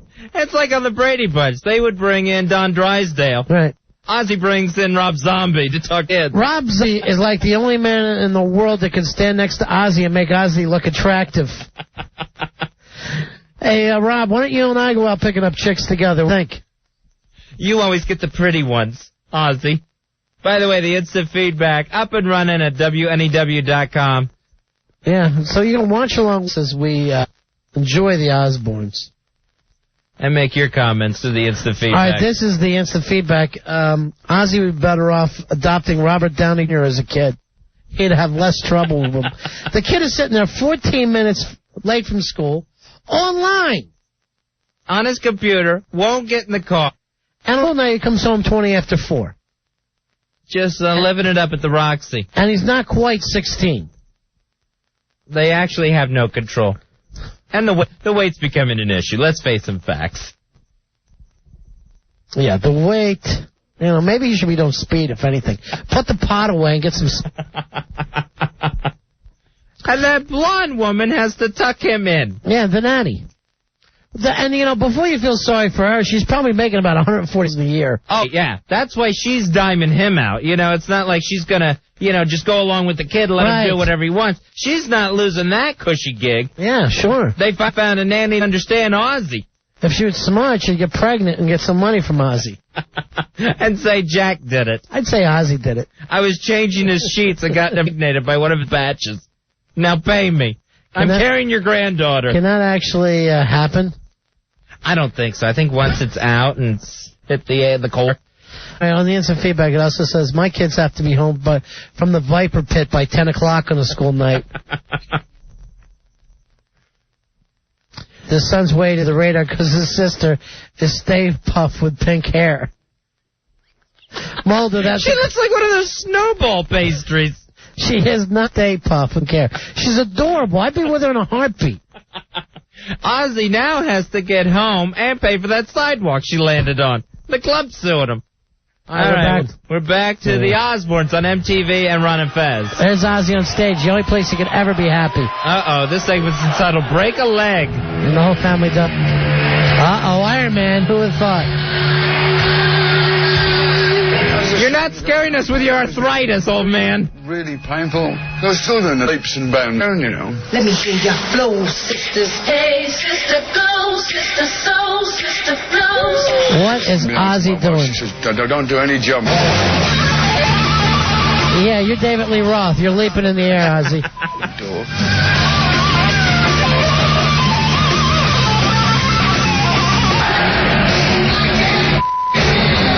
He still packs the house, though. Yep. And he jumps in place. Uh-oh. Uh-oh, what happened last jump? Froggy just messed his leg up. Here we go. We're carrying him off stage. I've never broken my leg before, so I don't know what he's done. I go, oh, it's a We've got a Piper Dune. A Piper is Dune. Results, again, not quite as important. All right, there's the roadie acting like a doctor. Guys who go, I'm a doctor. I've got a pain in my big toe. Please don't amputate. That's the meanest old English woman I've ever seen. With the Velcro. Ozzy's got a new spot. I phone and I can't get up. He's doing commercials. Jumping in place, this old man snapped like a twig. Barely 3 inches off the ground. Attitude says Ozzy's choreographers are Michael J. Fox and Montel Williams. WNEW.com. You can send us in some feedbacks while we watch the Osbournes. Oh, they're going to be pushing this old lady Ozzy around in a chair like he's Rose Kennedy. Look, it's the Queen Mum. The Queen Mum is home. Thank you. The X-rays. There is no. Yes, that's the dog on him. Yeah. Coming away. Her name is Kelly. And call her that for now and Fez. I meant the actual dog. Oh! I can see the shaving. Uh-oh, look whose ass crack is out. Oh! Yeah, there you go, Ozzy. That's appropriate behavior. Ozzy just pulled his 17-year-old daughter's pants down. She won't pull him up. She's mad. Her ass is hanging out, and someone decided to grab it. And it just happened to be her dad. She's got pink eye. She's got pink. Oh, that old lady's... Everyone kiss Grammy goodnight. She's over her herpes, Ozzy. Oh, which is herpes. She's had herpes. What's that herpes? In her eye, in her mouth as well. She did. The cat had herpes? Oh, I thought he was talking about his daughter. What do you call her? That's where the cat caught it. I've got to have a naked lady lying on me for about the next 3 weeks. We don't know what you mean, Ozzy. I don't know, but you have to be really careful telling him to break it when he goes on. Break a hip is more like it. He'll do it. You could share shoes. There she is. She's so adorable. Funny you are. Oh, Ozzy's sleep. See, Rufino's work. He needed that for his leg. Kelly's turning into trash, a fake ID. All the cool clubs. L.A. Trash, there she is. There's L.A. Trash. Let's see how he can stay up. It's good to get arrested. Ah, what a good mum. She's got a fake ID that someone else's ass crack hanging out in the picture. You're not going. You are not going, Jack. No. I'm 16, though. I don't So care. what? You're not going. You're so mean. You are really mean. You're not. Yeah, you got it rough, kid. Yeah. You got to be home by the from the Roxy at 3 a.m. tonight. Lola would let me go, right, Lola? Hello. He is 3. They love to talk to that dog. Well, that's his sister.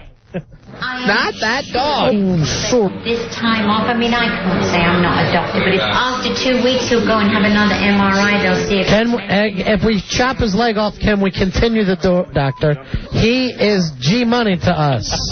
No, Puss. There's Puss. She will be propping that old man's corpse on stage to get a concert tour of it. To get a few more Ozfests. Yeah, so do I, Dad. So do I. And Jack just being a fat, lazy, stupid bastard. It's too... Yeah, you call other people lazy, honey. That's smart. Where is she? She run back. All right, here's the guy with the broken leg has to go looking for the cats. His backyard looks like a zoo. Climbing over everything, looking for the cat. Come on, Puss.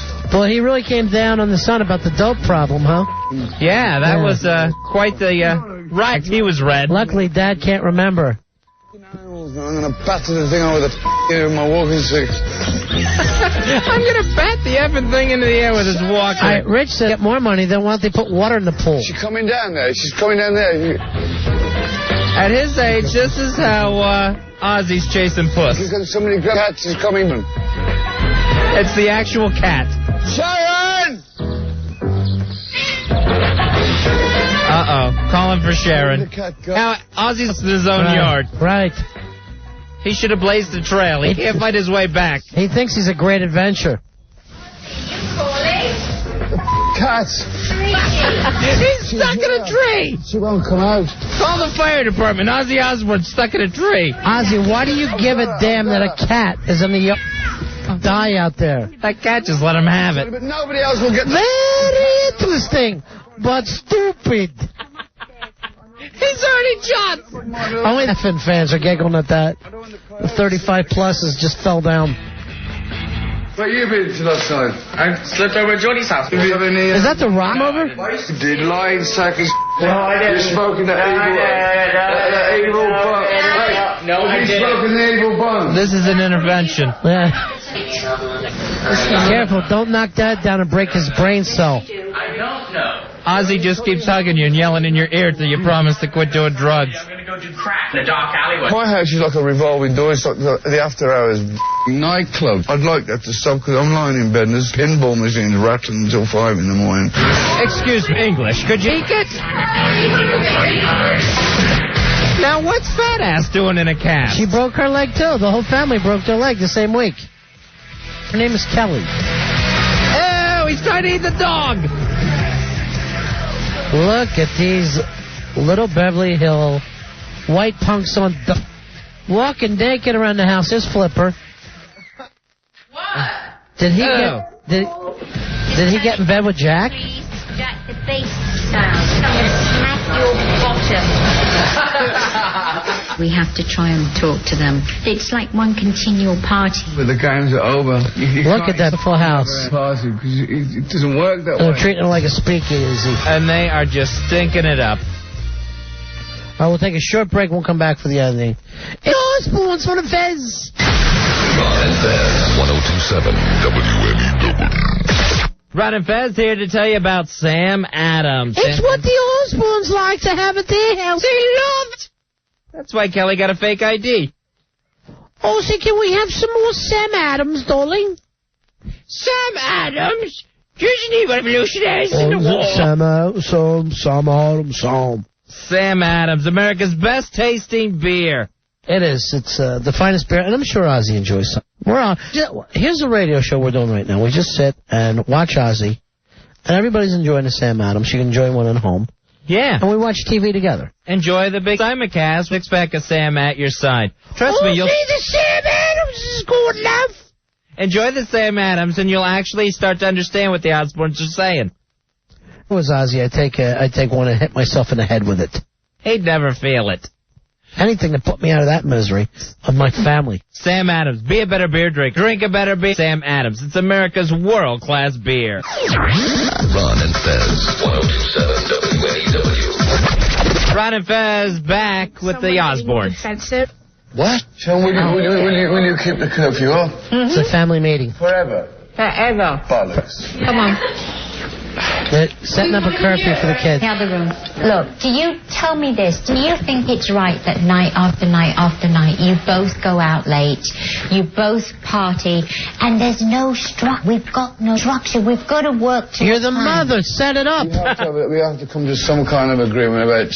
They as strong of a structure as Ozzy does a leg. Running around town all week, hours of guys in a week. You got to. I don't know. This is the thing. I'm not out till 2 in the morning every night. This thing sucks. I hate it. Four. Hear me, Ozzy. He wants to quit. When you're in your rooms, what do? You play your computer, you play Tool, you play Tool. You're not actually, you don't go, okay, I mean, wanky. Reason. No, it means bad. And you don't, because you got a guilty smirk on your face. I mean, look, last night, 2:30, somebody drops off to play. It's just not normal. They finally found out. Lily Munster finally caught on. Would you be allowed to drown their house to play pool o'clock in the morning? He's as bad as Al in a meeting. What's a reasonable time, Sharon? I think What's the reasonable 12:30 in the week. time? What time do human beings do That's things? it then. We all sorted. Sit down. Kel, can I just I can't get out of the meeting fast enough. I will never use it to buy alcohol. How old are you? You're the father. How old I am? Okay. If you No get trick question. busted, it's over. Your ass won't even touch the landing strip, man. You're gone. What's that mean? Ass will touch a lip strip. That's what's going down the center of her underwear. Until you are 21. That ass will touch a New York strip. Fake IDs, that's bullshit. What you and Dad have to understand is that me and Jack have been brought up very differently from everyone else. Oh, please. What? They're raised by retards. Their father is I Am Sam.